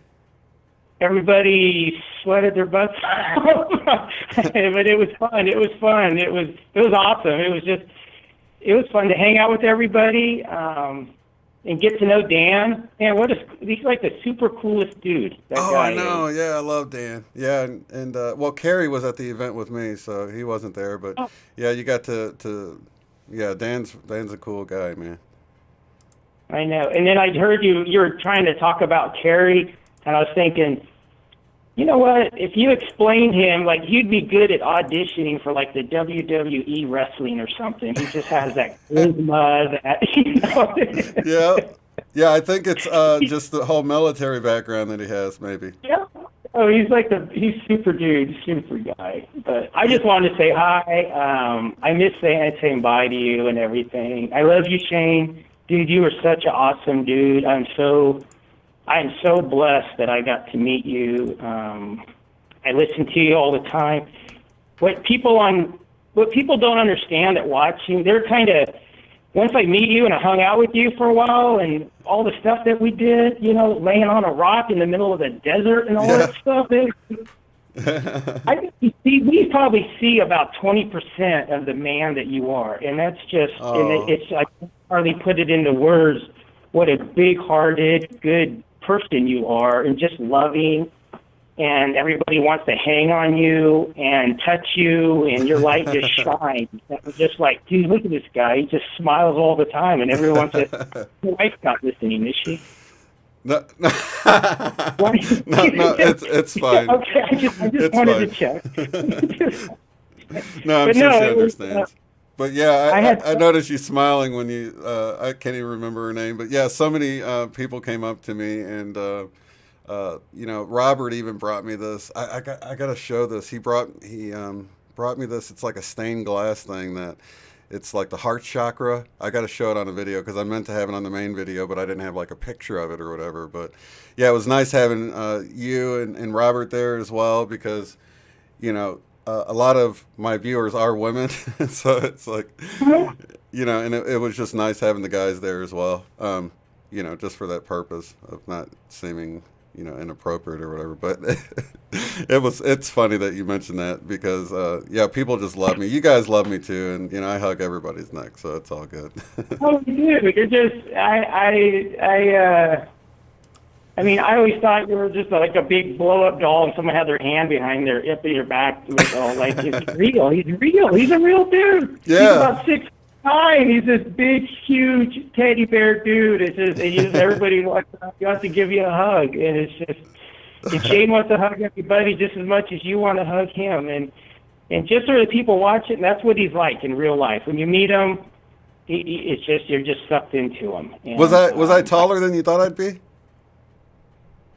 I don't know, a couple inches maybe. You know. Oh, okay, because I heard that like 3 or 4 times. I think even Allison Coe said that. She goes, "Wow, you seem kind of short on the video, but you're actually tall." Yeah, I'm actually 6'1.5" and like 240 pounds. So I'm a big and tall guy. You know, a lot of times I get my clothes from the big and tall section to be a little bit more comfortable. I like my clothes baggy and stuff. So yeah, it's I was surprised that, you know, I don't know. People just seem. I guess some people see you as small and some people see you as big, and you know. But yeah, I'm more of the bigger guy.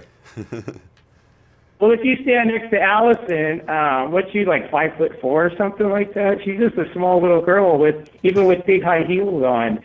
And yeah, that's funny. But yeah, man, it was just great to just meet up and talk, and just. I don't know, man. It was just awesome because I don't get that in real life. And, you know, it was so funny because over and over again, I would have people, because I go to like Quick Trip or Walmart or whatever all the time, and, you know, nobody ever notices me. I'm like nobody, you know what I mean? But to go there and like all these people are like, "Oh my gosh, I know you. I watch your show." And oh, there's Atsuko says I'm taller than she thought.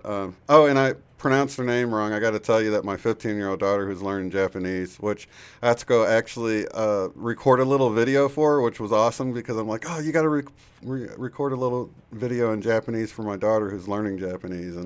And I called her Atsuko, and she goes, "No, it's Atsuko." And I'm like, "All right." I'm like, "Thanks for helping me." So I apologize for mispronouncing your name. She goes, "You put too much stress on the Sue." I'm like, "All right, it's Atsuko." So I can clarify her name right now. But yeah, she was there with us. You remember seeing Atsuko at the, it was kind of dark. How many people would you say was out there on the rock with us? On the rock, I probably, I don't know, 20, maybe Yeah. 20s maybe. And that was, it was so dark though. It's hard to tell. I tried to make my rounds and just say hi to people and talk to people and stuff. And I know you were tired because at one point I looked over and here's this big old shadow laying on the rock. And I'm like, "Oh, that's Shane over there." Dude, I was just taking it all in, and I don't normally get to see where I live. I can't see the Milky Way.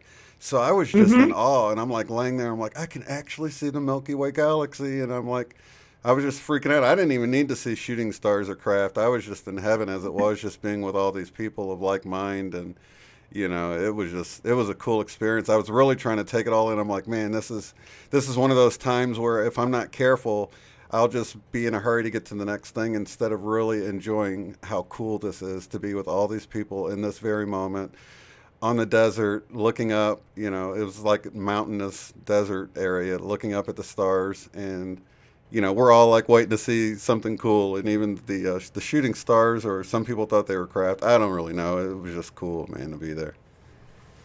No, that thing was awesome.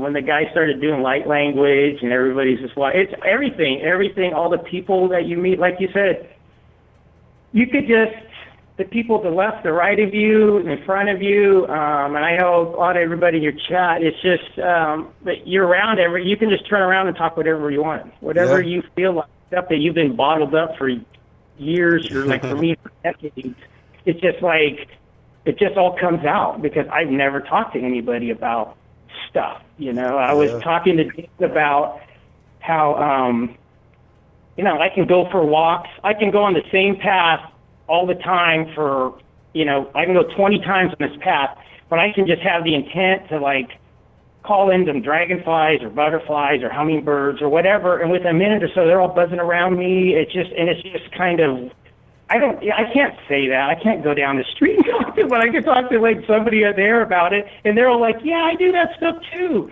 And it blows me away, because for me, it's just normal. Yeah. But be around people that do it too, oh my God, I was just blown away. It was awesome. Yeah, it was really awesome. I don't even know who I held hands with, but just we created this huge circle, and it was dark, and I know we just kind of got in a circle, and I held hands with two people. It didn't even really matter who they were, but because it was dark, I couldn't see, but we're like holding hands, and then Carrie does this like guided meditation thing, and right towards the end, there's this like, I don't know, fiery looking shooting star is what it looked like to me, right in front of the direction I was standing, like towards the horizon, and it was so freaking cool, man, just to see it just happen just like that. It's almost like we see you, we hear you, or whatever, you know.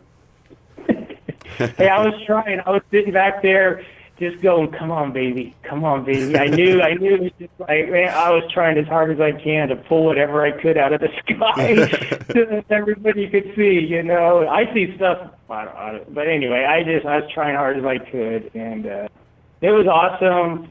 To meet you, Shane, was absolutely just awesome. I can't believe just the loving dude that you are, and I got to hang out with you. That was I feel so friggin' blessed. Dude, the feeling is mutual. You know, I know I'm the face and voice on here, but you know, I know that we're all like this one big happy soul family, and you know, I'm just, like I said, I'm just as thrilled to be a part of it as anybody else. You know.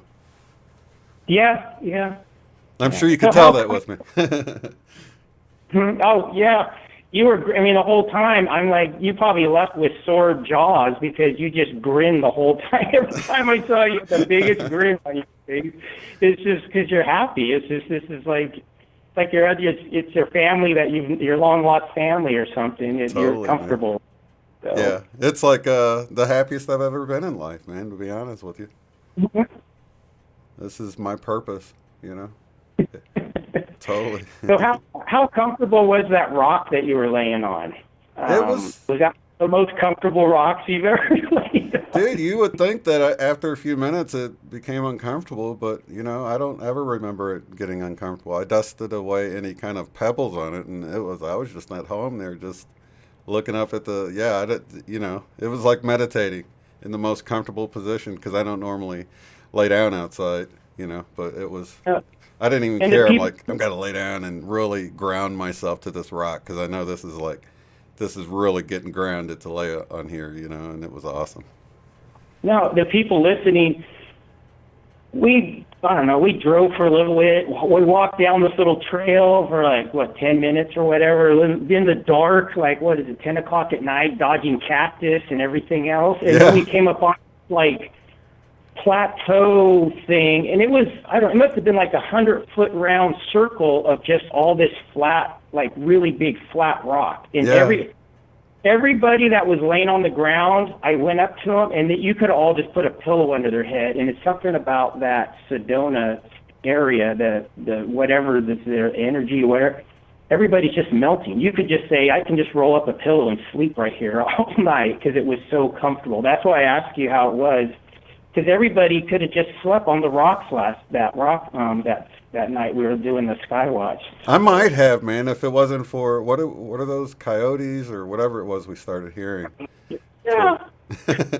You You should have put the kid to call him in closer. I thought it was cool because they're probably a quarter mile away, but that would have been cool. Yeah, no, all that stuff. It was awesome. I just adore hanging around you, Shane. I wish I could come over, and I wish you could just come over and have dinner with me tomorrow. Like that. Totally. Well, we'll Yeah. definitely do it again, man. We've already been talking about it, that we need to start planning something now because it's... Oh, is that Carrie? Awakening Within? Is that you, Carrie? Or... I don't even know his YouTube channel. Oh yeah, I've seen him. He's been commenting on other people's videos and stuff, and I wondered who that was. And yeah, if that's Carrie, Oh. buddy, what you doing? Yeah, brother, what's up, man? I'm wearing the bracelet now, man. That was I had to take Dan's clip from that. He was about to do the bracelet thing, and I'm like, wait a minute, is this something we should be recording here? And I'm so glad I felt that urge to say that because Dan pulls out his phone. He goes, well, I can record it. I can always delete it. And so he recorded it, and I'm so glad he captured that moment. And he did it with his camera because his camera's so much better on that iPhone he's got or whatever. But that was such a touching moment that, I'm just so glad we got that on tape. It was beautiful. Oh yeah. I mean, the comments on that, people said they were just bringing tears to people's eyes when you read the comments and Yeah, they're watching that. And that's cool. That was the whole trip. I mean, it's like every moment was like that the whole time when you're living in that environment like that. Everything is just... I had a hard time talking all half the time because you just get choked up over everything. Yeah, even Carrie got choked up in the video there. It was because it was a real moment, and we knew it was all coming to an end, and we were trying not to really think about that and just enjoy the last few minutes, and then we went out to eat right after that. And you know what? I didn't pull the camera out a lot while people were eating and stuff like that, just because I didn't want to be the guy, I just wanted to really savor the moments, but now I wish I would have captured a little bit more of it. Thank goodness Dan was there because he pulled it out a little bit at least, and I couldn't even believe I didn't get a picture with Allison Coe. I was like, oh my gosh, I never even got a picture with you. What the heck? How did I forget? So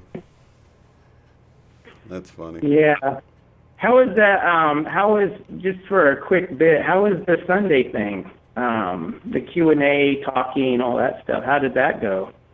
On Sunday, I was there, to hear a little bit of the speakers, which I had watched on the on videos and stuff, and then I was exploring in between and interviewing people outside because I wanted to interview people, but it was you can't do it during the conference, well, at least in the conference area, because it's too noisy, and then when it lets out, it's too noisy because everything's hectic.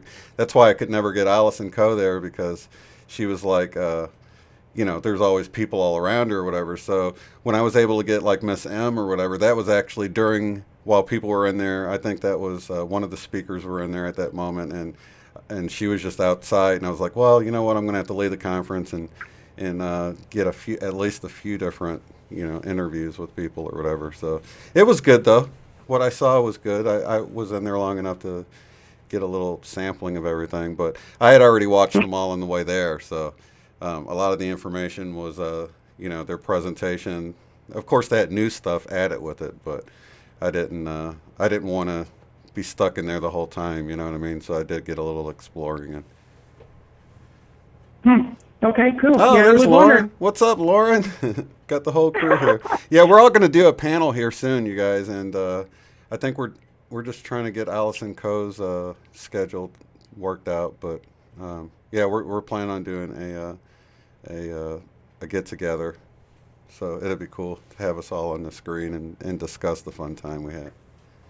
And I'm so glad you called in, man, because you know, it was just great eating with you and going out to the thing with you and just having someone call in and give their perspective on what happened is really cool. No, I've been waiting ever since I left. I was waiting for Friday night. It's like I've been planning my week around not missing your show, so I can call in and say, "Hey, buddy," my whole week for this one time right here. So, because I didn't get to say bye to you. Yeah, I was wondering where I didn't see Robert either on Sunday, and so yeah, there was a lot of people I didn't see on Sunday. I'm like, oh, everybody's gone. I did get even Sandy. She had the pictures. Did you see the pictures Sandy had of the airplane and the little flying orbs by the airplane Yeah, on her flight yeah. in? Okay, she sent those cool. to me. Yeah, I'm going to show them tomorrow night during our Power of 8 at 8. Should let everybody see it. I don't have it on this computer, but I will show that tomorrow night. Those are really cool. But I was going to do an interview with her and Mr. But luckily I got Angie and Miss M, and I just missed everybody else. I don't know if they just left early to go explore. Like you and Robert, you know, I never saw anymore. There was a lot of people I didn't see on Sunday that I had seen on Saturday. Mhm. Yeah. Yeah, it was kind of a last minute thing. I'm like, I'm gonna go hiking. I gotta go hiking. I gotta stay outside. I was having terrible I don't know what to even call it, Shane. Like every night I felt like I was getting electrocuted. I had to get outside, and just because it felt like every morning I hardly slept, and every morning I woke up and I felt like I had 2 caffeine IVs in my arm. I could just jump up and do jumping jacks every day. And Monday I was so ticked off.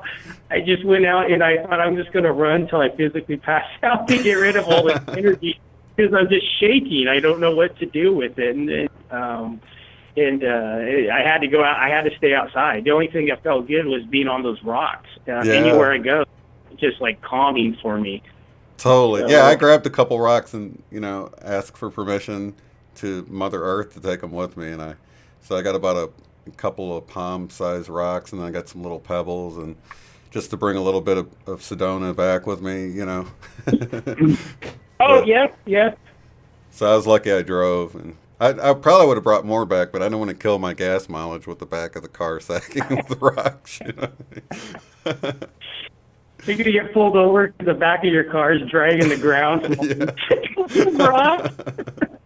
Oh, yeah, I hit a boulder, like I was backing up at this one point. I got it on tape. I had it rolling while it happened, you know, but I'm backing up. I'm like, let's see if I can back up without bottoming out, and bam! It's like, oh my gosh, what did I hit? And then I pull away, and you can hear this knocking sound because it knocked my muffler off of the little hanger thing. I had to get under there and hook it back to the rubber thing, and so now it still knocks when I hit a big bump or something, and it's a Sedona souvenir for me when I hear it knock. I'm like, oh yeah, that rock I ran into there, whatever. But yeah, it's funny. Yeah, but I left that out of the video too. But yeah, man, it was I'm glad you called in, because I wanted to say goodbye to a lot of people on Sunday, and I didn't get to see you and a number of other people. Yeah, I know. Anyway, I had to touch base with you. I don't know. I just thought this would be the best way to do it. Yeah, I really totally. want to tell everybody what a super awesome dude you were. That's what I really, like I said, just you see a fraction of the man behind the screen as when you meet him in person, when you meet Shane. I appreciate that, buddy. I just will feel so blessed, dude. I don't know. That's I'm happy. awesome. I'm glad I ran into you. So Now, where are you? Where do you live at? What part of the country? just Northern California. Oh, okay, Northern California. Okay. Northern, yeah. Just I don't know, kind of Did in you the fly or middle. drive? It's just like you. It took me 14 hours. Oh, wow. Mm-hmm. It Wow. was like, I don't know what it was, 860 miles or something like that. Oh, okay. Yeah, for me it was 999 miles. I was like, what are the chances? 999. Yeah, I should have drove around Flagstaff and then buzzed in there with 888 miles or something just to like kick off the weekend. Good. And you were talking about the canyon a little bit here with the other caller, and holy smokes! When you get near that canyon coming into Sedona, oh my God, it's just. Did you come in from Flagstaff? Hmm? Did you come in the Flagstaff direction? Yes, I did. I came in that way, and when you start driving in, and all of a sudden all those orange mountains are around you, the person in front of me was hitting their brakes, and I'm looking around, and I'm hitting my brakes, and we're just about getting ready to cause a wreck. And the guy behind me is like right up my rear end, Right. and he's like this freaking tourist, but you just can't help from just keep stopping and looking around. Your head's swiveling all over. But that's one of like the top 10 most scenic drives in the United States. Oh, that little gotta canyon. be, man. I'm actually getting chills right now just thinking about it. Because when I came in the first night, it was completely pitch black dark. I'm going around these tight curves, and I'm like, what the heck are we getting into? Because you can tell you're going down, your ears are popping, but you're like spiraling around and down and down. You're like, man, are we descending into hell or something? What's going on here? But then you come out and... and when I finally got to drive it in the daytime, it was so breathtaking, man. I recorded the whole 30 minutes of driving just because it was just like, no, I can't stop it. Look at this. I can't stop my recording. And I'm popping open my sunroof and like holding the camera out because I'm like, I don't want the windshield to screw up the view of this. And, so I was just trying to, and I was talking, you can hear me talking to my wife like most of the time until the signal got cut or whatever. But, yeah, it was an amazing drive. It just sucks I had to drive it 2 of the times in the dark, so I didn't really get to enjoy it like in the daytime. Yeah, looking back, I should have just said, I should have just went and got you, I should have just went and got you a place right there and said, screw the other place, I got it, Shane, don't worry about it. And looking back, I'm just so, you were going to go, and I didn't think, and later, it's like, I should have just took care of it for him. It's no big deal to me. It's not a big deal. I should have just, it's just something I kicked myself in the butt. And you could have been, I should have put you right there with us. It would have been no big deal. It would have been a pleasure just to be able to do something for somebody. I would have just been thrilled to death. And I thought about it later, and it's like, damn, I should have stuck Shane right here in the middle with the rest of us. oh, man. Well, man, you took care of dinner. I appreciate that. That was a big-hearted thing for you to do, so I appreciate that. So, no, don't feel guilty at all. Everything worked out just like it was supposed to, man. Yep. So, anyway, I know Carrie's dying to call in here and talk to you, and we're all dying to hear him call in. And I'm gonna go, but I'll touch base with you here and there. I'll call in, and yeah, and you can always email too, buddy. So yeah. I'll just send you pictures of all the stuff I'm at. I live in the redwood trees and the oceans, and God knows what else up here, and I don't know if that's what Tulsa's like. I've never been there, but that's what it's. They call it green country. It's nice, It's nothing like Sedona, but. No, I don't think anything's like that. I can appreciate the beauty no matter where I am, usually. Yeah, I'm going back. I'm gonna go back there. I gotta go back there, and. Because I went there because I had stuff I needed to take care of. The conference just pulled me in, but there's other things I needed to take care of, and I'm not done. So I will be back. I will be back there probably in like 6 months for whatever time. But I'm trying not to think about moving there, man, because I'm afraid that if I think too hard about it, it'd be like, I'll just go. It'll work out. Come on, let's just move there. It works out. Everything works out, Shane. It all going to work out. I was like, man, just think we could just have one of those Airbnbs, just get a place with a couple extra rooms, and that could probably sustain us. You know what I mean? I know a lot of people were staying in those. Just get a hold of Dan and say, quit your job and start doing it. Do it. It'll all work out. Totally. Yeah, Todd Medina did that. He's like, no, I'm living here now. So I'm like, what? I'm like, dude, he just did it. Why can't I just do it, right? God, I took my mountain bike there and rode all around on Friday. God, I rode all over the place. And I got here and I took it into the shop and I'm like, hey, I want you to put new tires on it and this and that and do some changes to it. And I'm like, all that red dust, it's all Sedona dirt. And the guy looks at me, because the guy who works on my bike used to live in Scenic. Oh, yeah. And he's like, son of a, because he's like, I hate you. He goes, I used to go rock climbing on all those hills in Sedona. And he goes, and you were down there. He goes, I hate you for doing that. That's so funny. I had to scrub all the, of course it was like, and it was like a slaughterhouse in the front of the vehicle with all the bugs and the night driving or whatever. But I had to scrub all that off, and I actually felt bad about washing away the red dust. And I'm like, I don't want to wash away the red dust, but I got to get all these bugs off my car, So that took me back to my childhood when my mom would have me clean my room, and I'd feel bad about little fuzz balls and vacuuming them up and stuff like that. I've always been like thinking consciousness was in everything. I've just been weird like that my whole life, but now I'm like, oh, I wasn't so weird after all.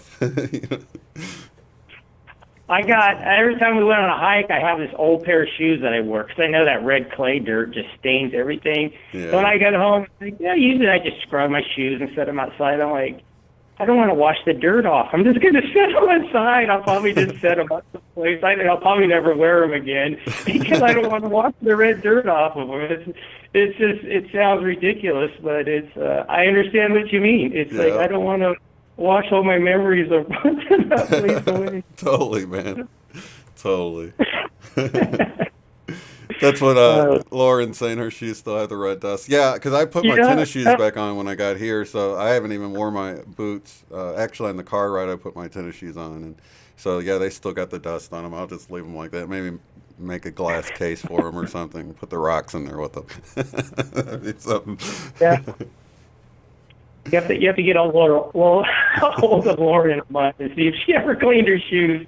It's like, I don't know if I can. I don't know if I can. But anyway.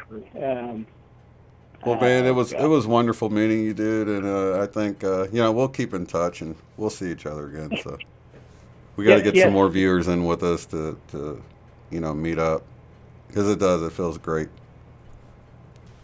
So yes, it was. It was a life-changing experience. Since I've been back, things are just different. I just feel different, and I know you do too. I think everybody does. It's just I just feel different. Things are different, and I'm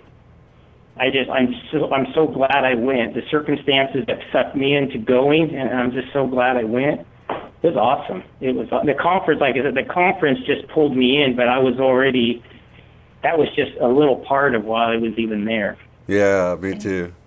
Yeah, I'm glad you got to go hiking, because, I was like, man, I love the conference. I really wanted to see Allison Coe, and like I just didn't want to be stuck there the entire time, because it's like you're in paradise, and you're in like not that it ain't great to be in this meeting with like-minded people, but you know your time's limited, and it was all-day event, so like you're getting out, it's going to be getting dark soon, and so that Sunday I had to go in and out, but it's small enough. I was able to hit a Vortex, come back, and go somewhere else and come back, and so I just did that, and luckily I had people there with my number. They were like, "Hey, Angie's ready for an interview," and I'm like, "All right, I'll head back," So I got to check in and out. I was just driving. I'm so glad I had my car there, so that made it easy. Yeah. Hope Carrie's still here. He would be a kick in the butt to call it. I don't know if he's still even here, but that would be so awesome to hear from him. But anyway, Shane. Lots of love to you, brother. Yeah. I appreciate it. Hey, look who else just popped in. I'm looking at the screen. Yeah, what's up, Dan? So anyway, Shane, let's see who's there. Shane, if Carrie's still here, Lauren, I love all you guys to death. And man, I think about it and I still get all choked up and getting teared up right now. Yeah. It's such a pleasure hanging out and meeting everybody. I wish I just gave more hugs out. Yeah. I didn't give enough. Totally.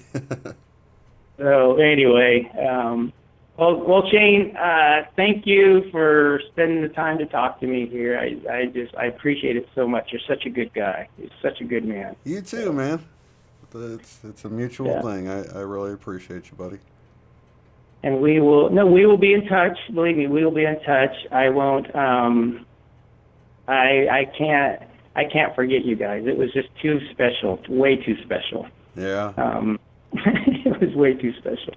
Yeah, definitely, man. And I know there's a ton of other people that would just fit right in with us. So we'll definitely have to start. We're all already talking about, like, we got to do something. We got to start on it now because it takes so long to plan something and get something going. So let's not hesitate. And thank God we got Carrie to help keep us out of because it's easy for, like, me and Lauren and Dan to sort of go back into our bubble because we're all sort of like introverts. But thank God we got Carrie there. Like, hey, man, we got to do this. And he's already got me on this other social media thing so that we can keep in touch. And so, yeah, that's why I say we're all we're stronger as a group, you know what I mean? Because we can, like I was saying in the video, Carrie can help, where we're weak and stuff like that. So and everybody brings their qualities to the table, so.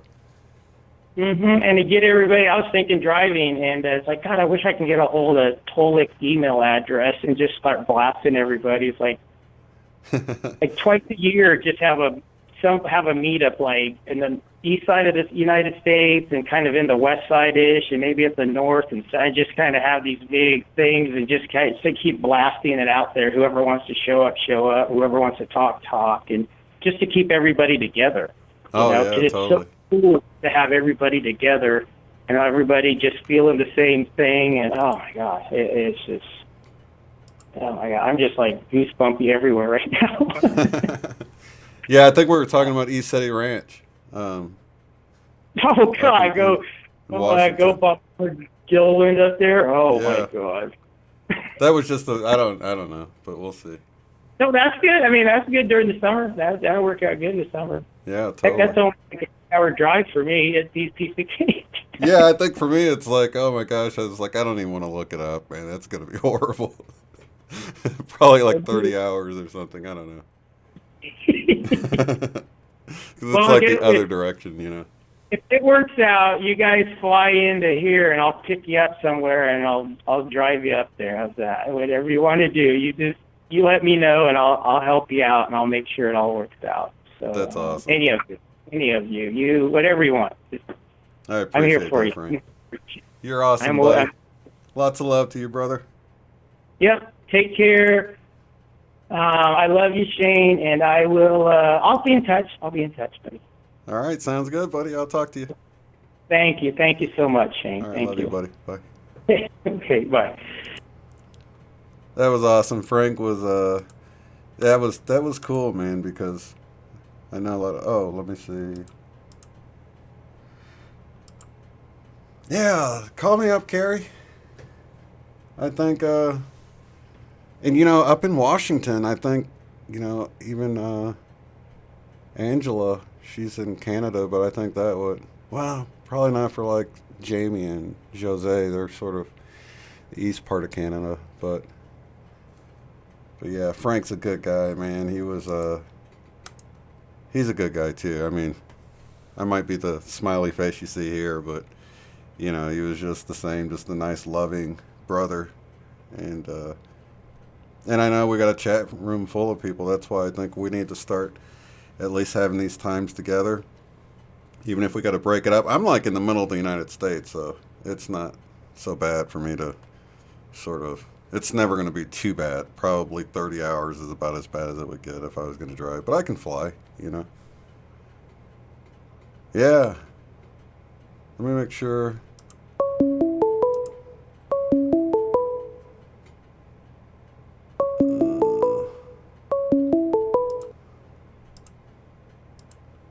Let's see. This is Shane. You're on the air. Hello? Is this Carrie? Oh, sorry, Frank. Got your name on the screen. Is Carrie calling in? Let me see if I can call him up.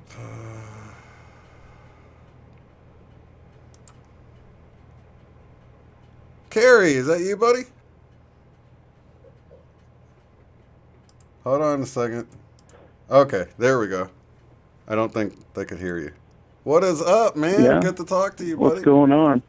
Yeah, it's good talking to you. I'm glad somebody led me onto this, man. I was just kind of doing my own thing in my own world for a little bit, and then I jumped online and seen you had a live stream going.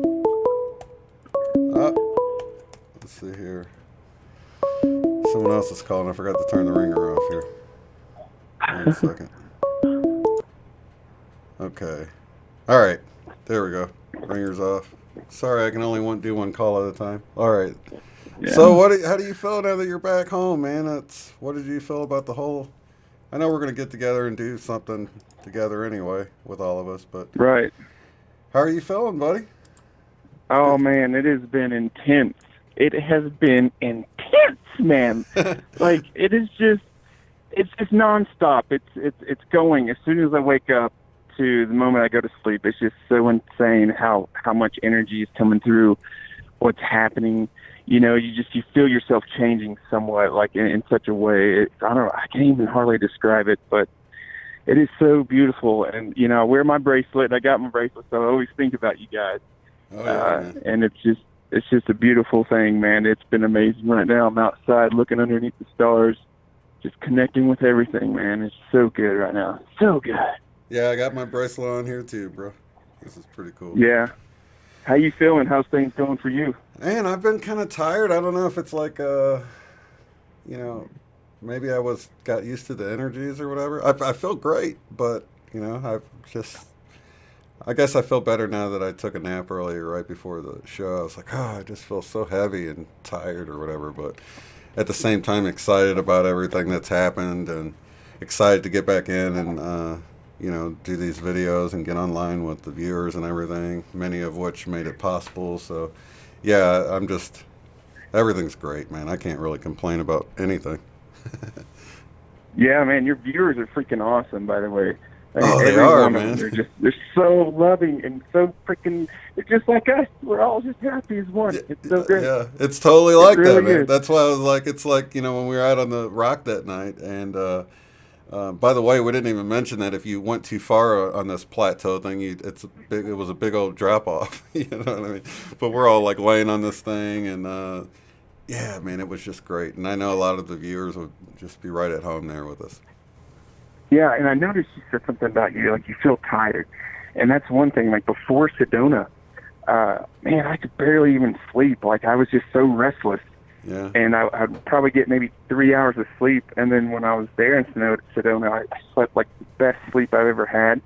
And then now I'm at home and I'm probably crashing at like 9:30 at night, waking up at 9 in the morning. And that's the most I ever slept. I only sleep maybe 6-7 hours a night total. So something good is happening, and it is feeling good, my friend. Totally, man. Were you able to nab any rocks to take back with you in the truck? No, I didn't take any rocks. Man, I live out here in New Mexico, so Arizona is just a bit of that. And so where I live, I can go hiking, and I can take pictures of the petroglyphs everywhere. It's right there in my front yard. So I do love the Sedona thing with the rocks, but I just really kind of feel like I connect with all of it, even out here. Yeah. You know, when I go hiking and everything, it all kind of feels the same to me. Yeah. So that was a very powerful place, and I loved it. I really did. I mean, I'm never going to forget it. There's moments where I just keep going back to that. Yeah. And it just really is just such a life-changing moment. I can't even go over it again. Like we just all came together in such a way. Yeah. It was mind blowing, really. So man, I can't tell you how many times I I was getting choked up while I was doing the editing on that video and stuff. It just being taken back to that moment and stuff. It was beautiful, you know. No, you guys are crushing it on this editing, man. Like, as soon as I started watching Dan's, I was in tears, and then watching yours, I'm freaking in tears. I'm like, oh, God, these guys are doing so good. So good. That was such a great moment. I'm glad somebody captured that, because anybody should feel that with us, because if anybody that didn't physically get to go, I mean, you were there. I mean, that's why you were there. That's why you guys filmed this. You were there. We felt you all. We felt all of you. It was so overwhelming. I'm getting chills now thinking about it, because when you called us over to talk to us and gathered us right before we left, and I was like, wait a minute. I just felt like this urge to record it, man. And I'm so glad Dan just like, hey, well, I'll record it. You know, I'm so glad he did, man, because there's just no way to. I mean, that would have been in my memory forever, but just to be able to watch it again, man, because I had no idea what was coming. Yeah. You know, and it was And beautiful. seeing it from another view, it was just so inspiring. It's like, oh my God, I can't believe I did that. Like, Dude, thank you it so was just much. it melted my heart. You know, it melted my own heart. Because we're all one, you know. Yeah, it was really. It was like I could view it in Dan. You know how he accepted it and how you accepted it, and Lauren and Teresa. It was just really a magical moment. And I really appreciate that it was you guys. Like, man, that means so much to me. It really does. Yeah, me too, man. What a damn trip, man. What a hell of a trip. Like, I've been on so many road trips. I was in the military, and I've been across the world, man, but nothing will ever come close to that moment. And that whole Sedona trip. Yeah, man, and oh man, there's something magical about the Grand Canyon too. I mean, that was a great place for all that to go down and to finish out the day because, you know, we'd been in Sedona.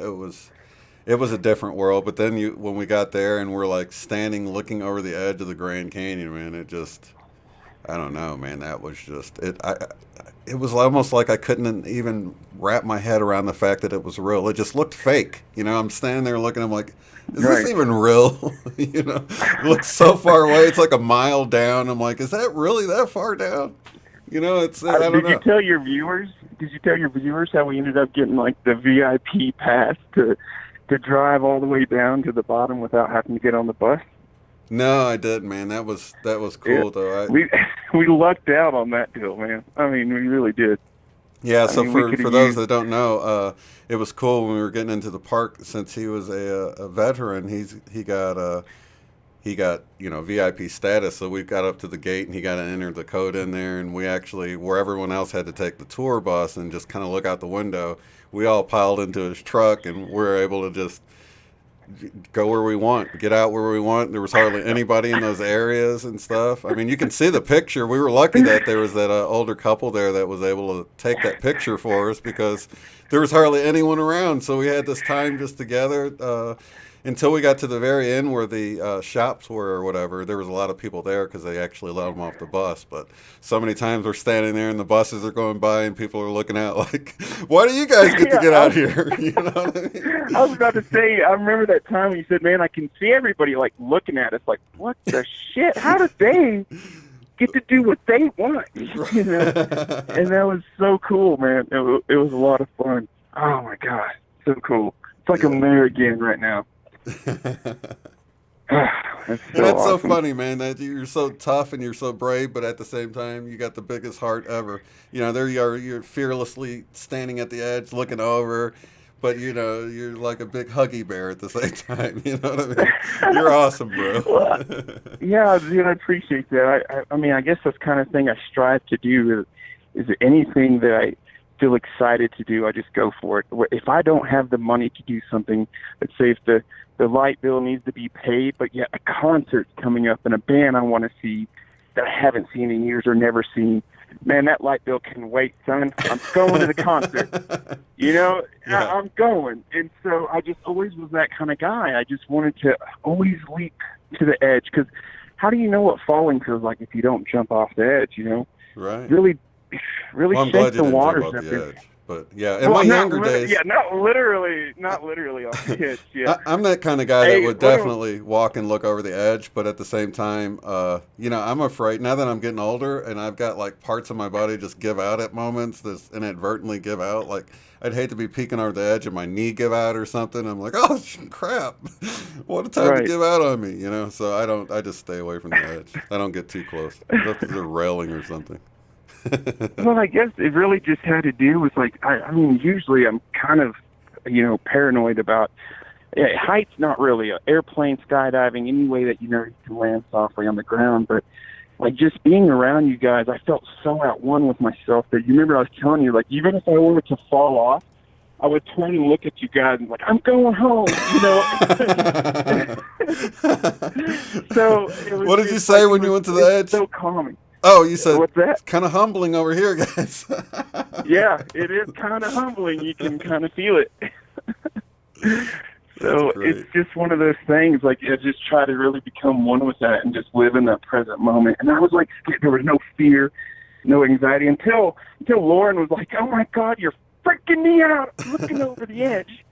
And then that would freak me out. So I had to calm down for a second, but it was really a lot of fun. It really was. Hey, if anybody speaks Mandarin, can you please tell me what the Chinese guy walking behind me while I was filming was saying? Because I know he was talking about Carrie. You know, I don't know what he was saying, but I could tell. Like, so if you understand Mandarin, if you could please translate what the guy was saying about Carrie standing at the edge, that would be so funny. I'd love to know what he's saying. Yeah, I'll have to listen to that. I mean, I did a year in Korea. I know, like, Kamsahamnida, and I think that's it. Yeah. So, yeah, maybe that's all I really know. So I'd have to check that out. He's probably calling me an idiot if I had to guess. It kind of feels like that right now, so I wouldn't be surprised. Hey, you only live once, right? That, right, man, and that was kind of like my whole thing, because I remember Lauren was asking me, she's like, why do you do that? Why would you do that? I was like, well, you know, I don't know. I just feel that I get more connected with something there. It's like I'm not afraid of dying because I know death doesn't exist. Right. I know that it would just be a transition back into who I truly am, so I don't fear it. So let's test the waters. Let's have some fun. Let's really, you know, see what I can do. But I don't push it too much. I mean, I'm not like trying to jump out of an airplane without a parachute and slip one on. Right. You know, nothing. I'm good on that. I just, you know, looking over the edge, it just really, I don't know, it just gave me a rush. Yeah. So it was really cool. I looked over the edge, but I had a railing, so. Yeah, dude. I did it where the railing was. On your drive back, did you drive through a lot of rain? I think right at first it started raining, maybe. I can't really remember. Man, do you remember we were eating, we all had dinner after the Grand Canyon, and I was just so ready to, I was like, well, I guess I'm going home, but I had that hotel room reserved. Yeah. And then, I don't know what it was. I just did not want to go home yet. I was not ready to go home. I drove back to Sedona and spent the night there, and it was like the best night and the best day. Holy crap. It was the way I knew it was supposed to end, because the beginning, going to the Grand Canyon, I was like, man, it didn't feel like I should leave like this. There's something missing. And like there's still something I didn't grab that I was supposed to take from here. Mm-hmm. And I'm not saying anything against you guys, because that was a part of it. But I, as my own little thing, it just felt there was something there. And when I stayed one more night, man, something happened and it came over me. And I was able to come back. And it was just the most beautiful drive ever. But it was weird, because as soon as I left, it was raining from Sedona all the way back to New Mexico. Mm-hmm. I mean, the whole drive back was just rain. So it was just really cool. Really cleansing, I guess you would say.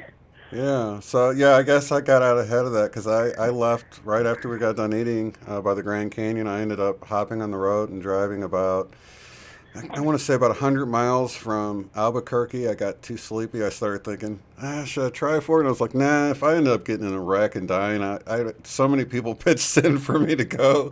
So many people have survivor's guilt and stuff. I can't let anything happen to myself. I'm just going to stop at this Motel 6. And I slept for like 4 hours, and I woke up and I'm like, you know what? I'm going to go and watch the sunrise. And I knew it was going to be in my eyes, which kind of sucked. But, you know, I wanted to wake up a little bit before I had to deal with the sun in my eyes. So I went in and just left at like, 5 in the morning or 6 in the morning, something like that.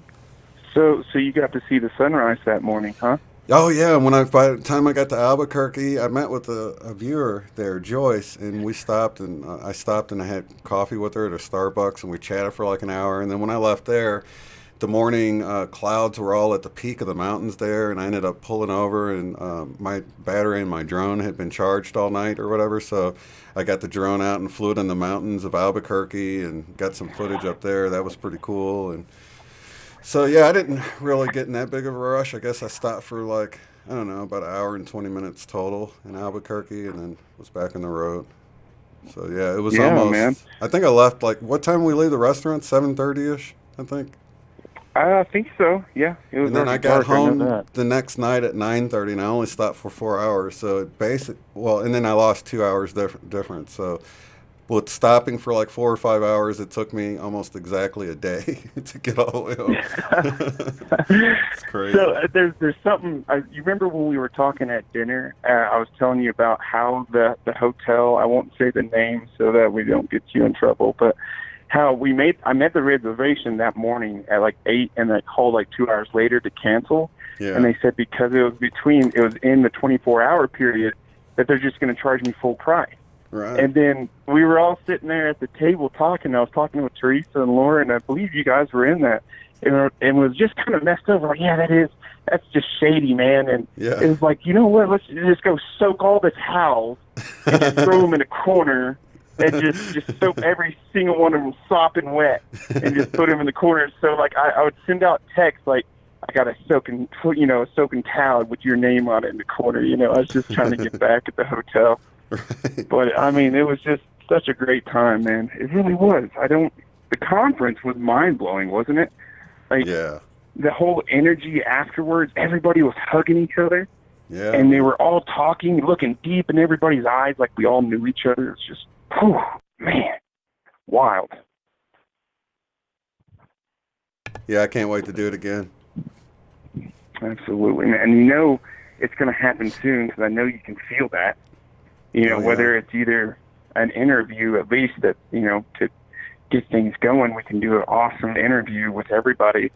Yeah. And just touch base at least. And then, like I said, man, always offer the place for a free ski lodge, room and board. You're always welcome. You always are welcome.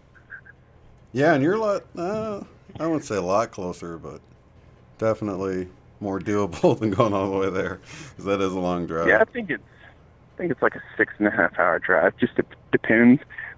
If it's already snowing, I think we're supposed to get our first snow in the next couple of weeks. So hopefully the ski slopes will be ready to go. But it's at any time. I mean, it's like more winter here than it is summer. So. Yeah. But it is beautiful, man. Yeah, I just did my personality type. Gosh, I can't even remember what it was, Lauren. I know it was introvert. I sent it to Lauren because, but yeah, I just, they're talking about doing that test or whatever. Yeah, I did the test too. So. Oh, did you? Do you remember what yours was? Yeah, it was companion there. ENFP-A. Ah, okay. Definitely knew you were an E, because you help bring all the E out of all of us. Because I can be E when I have to, an extrovert, but I typically, if I get to a party and someone else is being the life of the party, then I just observe. But if I get to the party and no one else, and I have to step up, I'll be the E if I need to. You know what I mean? So I don't mind, but I typically, it's more comfortable to be an introvert. And I was talking with that, and I was trying to figure that out. I was like, well, I feel like I'm in tune with everybody, but I always like speaking out and just getting it out there, like just finding things to do. Let's just make the best moment of right now that we could possibly make with what we have with ourselves right now.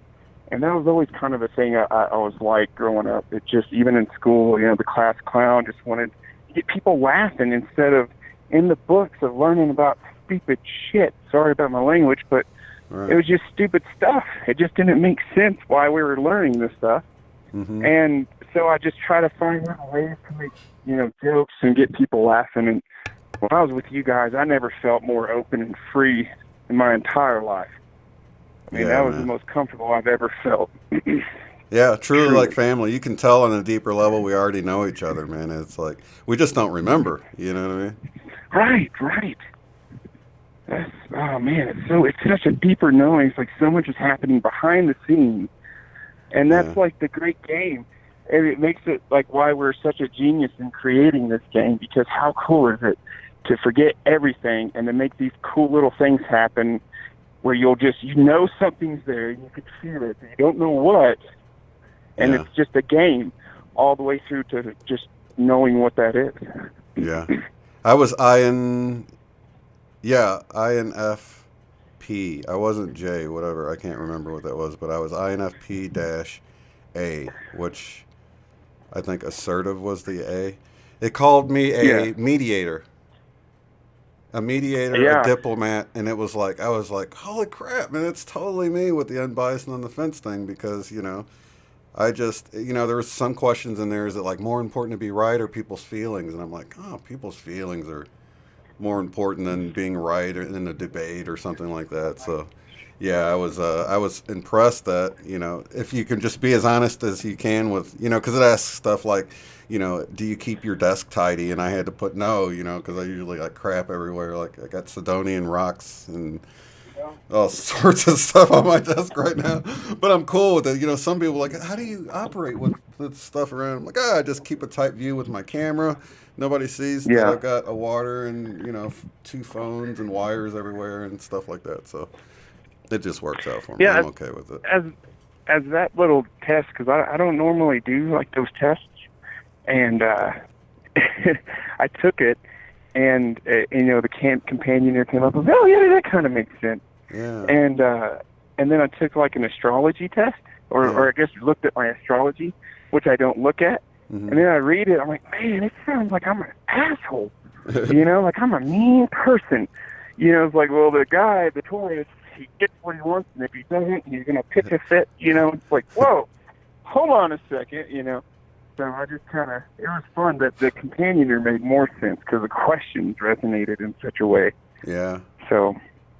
And you can see, I that's think why I was role- saying, like, we work much better as a unit because, we help bring out the qualities in each other, where we're lacking, the other person is stronger and can pull us out. So that's what I realized. That was one of the big lessons I learned from that whole thing, is how much stronger we are that's why they have think tanks and things like that, because there's going to be things people think about that others don't. Like you thought, the bracelet thing never crossed my mind, and I don't know that it ever would have, but it did you. And here we have this souvenir to sort of link us all together in that one moment.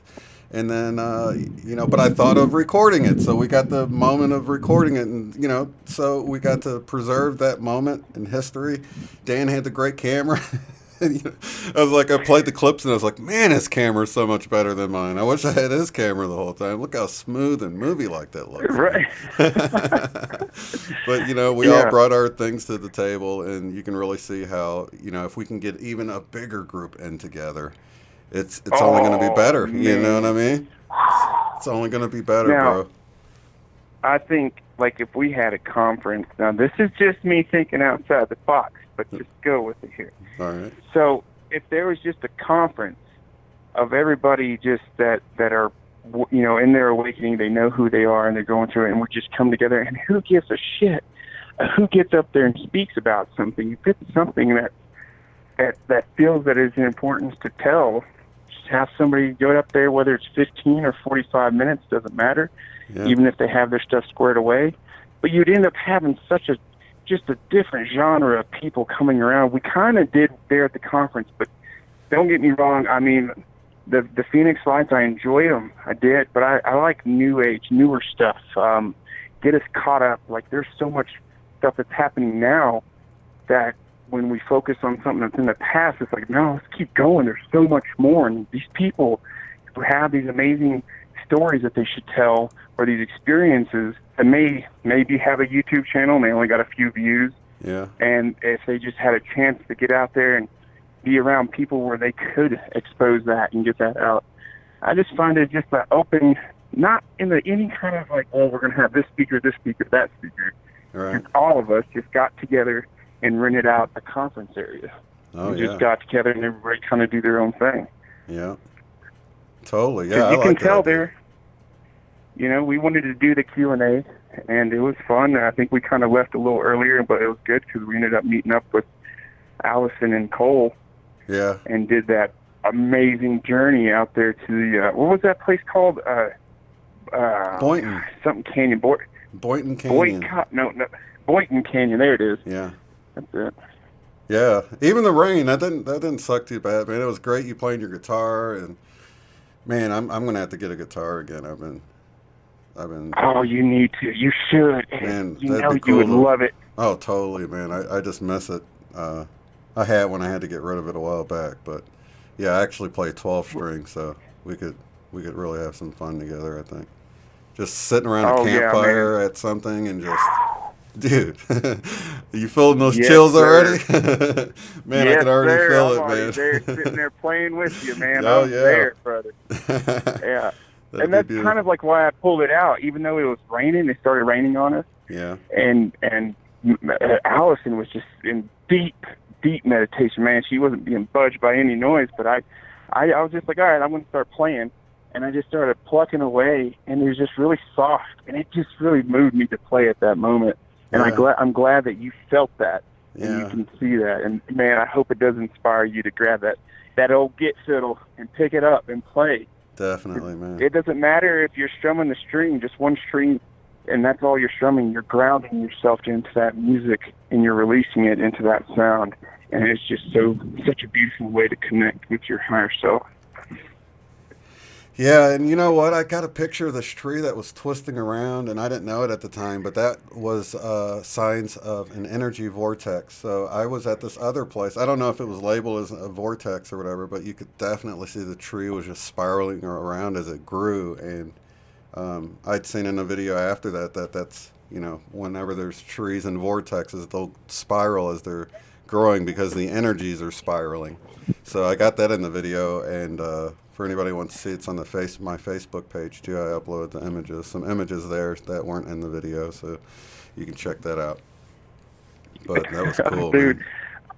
I think I've seen that. I'm pretty sure I caught yours or even Dan's as well. And those trees, man, just mind blowing. Really, just Yeah. I've never seen anything like that. That's wild, isn't it? Never. I was like, oh my gosh, it just Yeah. inspired me. I was sitting there looking at it, and not far from there was this heart-shaped tree and this heart-shaped cactus. And I'm like, what the heck's going on here, man? This is like, I Yeah. just felt at home in that spot. I was all by myself or whatever, but I felt so inspired to paint at that moment. And now I know it was those vortex energies, like inspiring that creative part of our being, you know what I mean? And so I knew Right. that somebody out there that would love to paint that would just see it and also be inspired. So I snapped a shot of it, and hopefully somebody will pull that up and paint it. I think that'd be beautiful.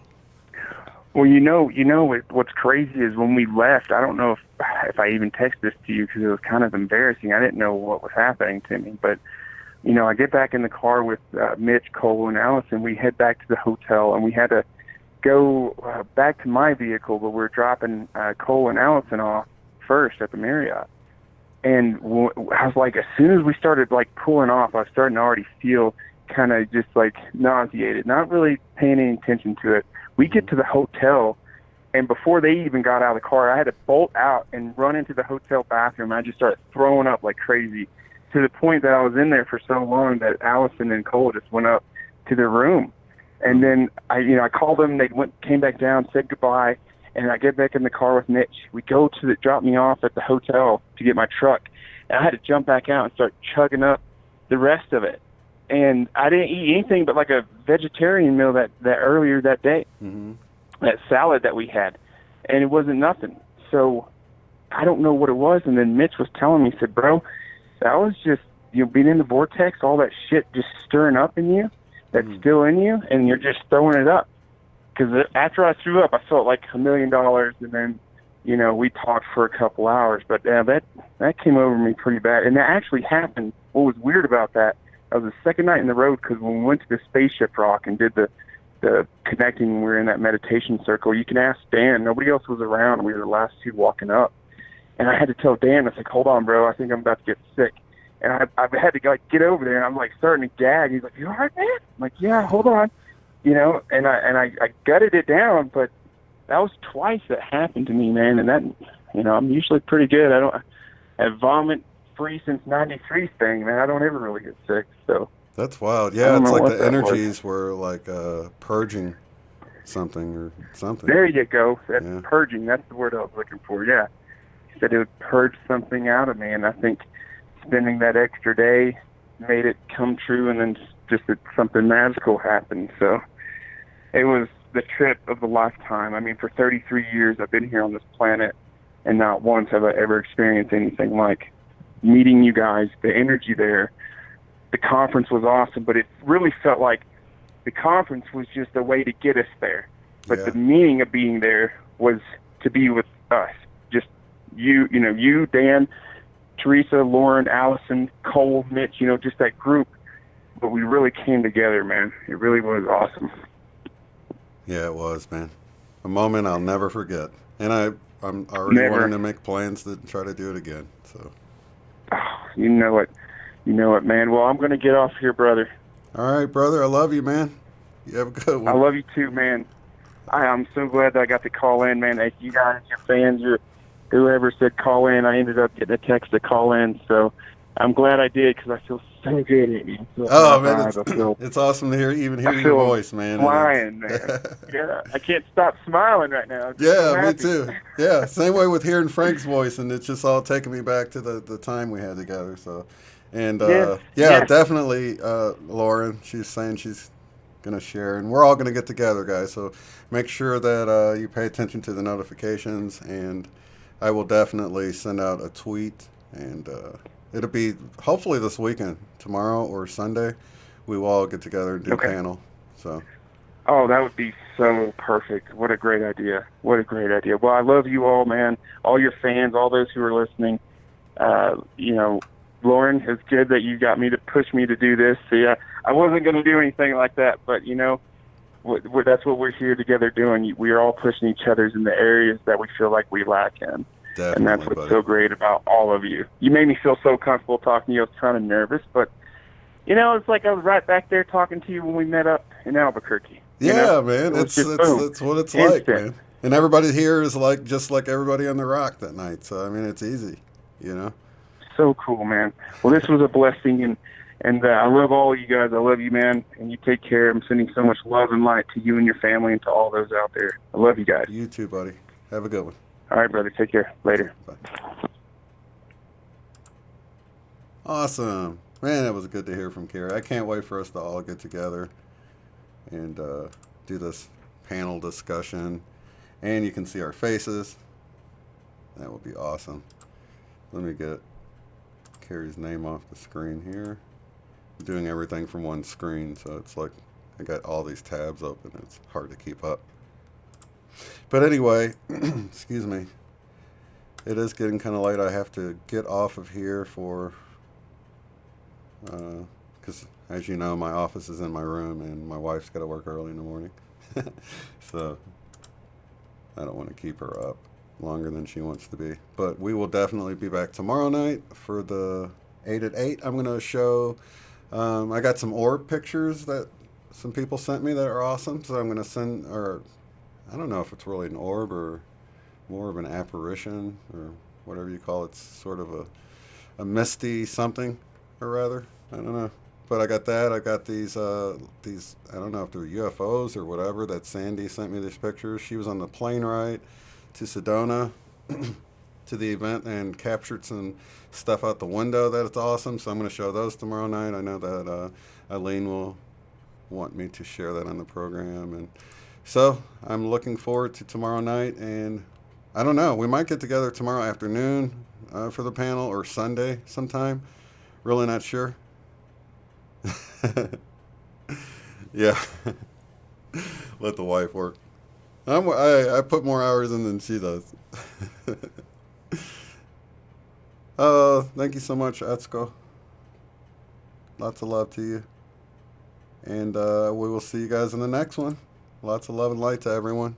Have a good one. If you'd like to support the work I do, go to paypal.me/UOTF. Thanks.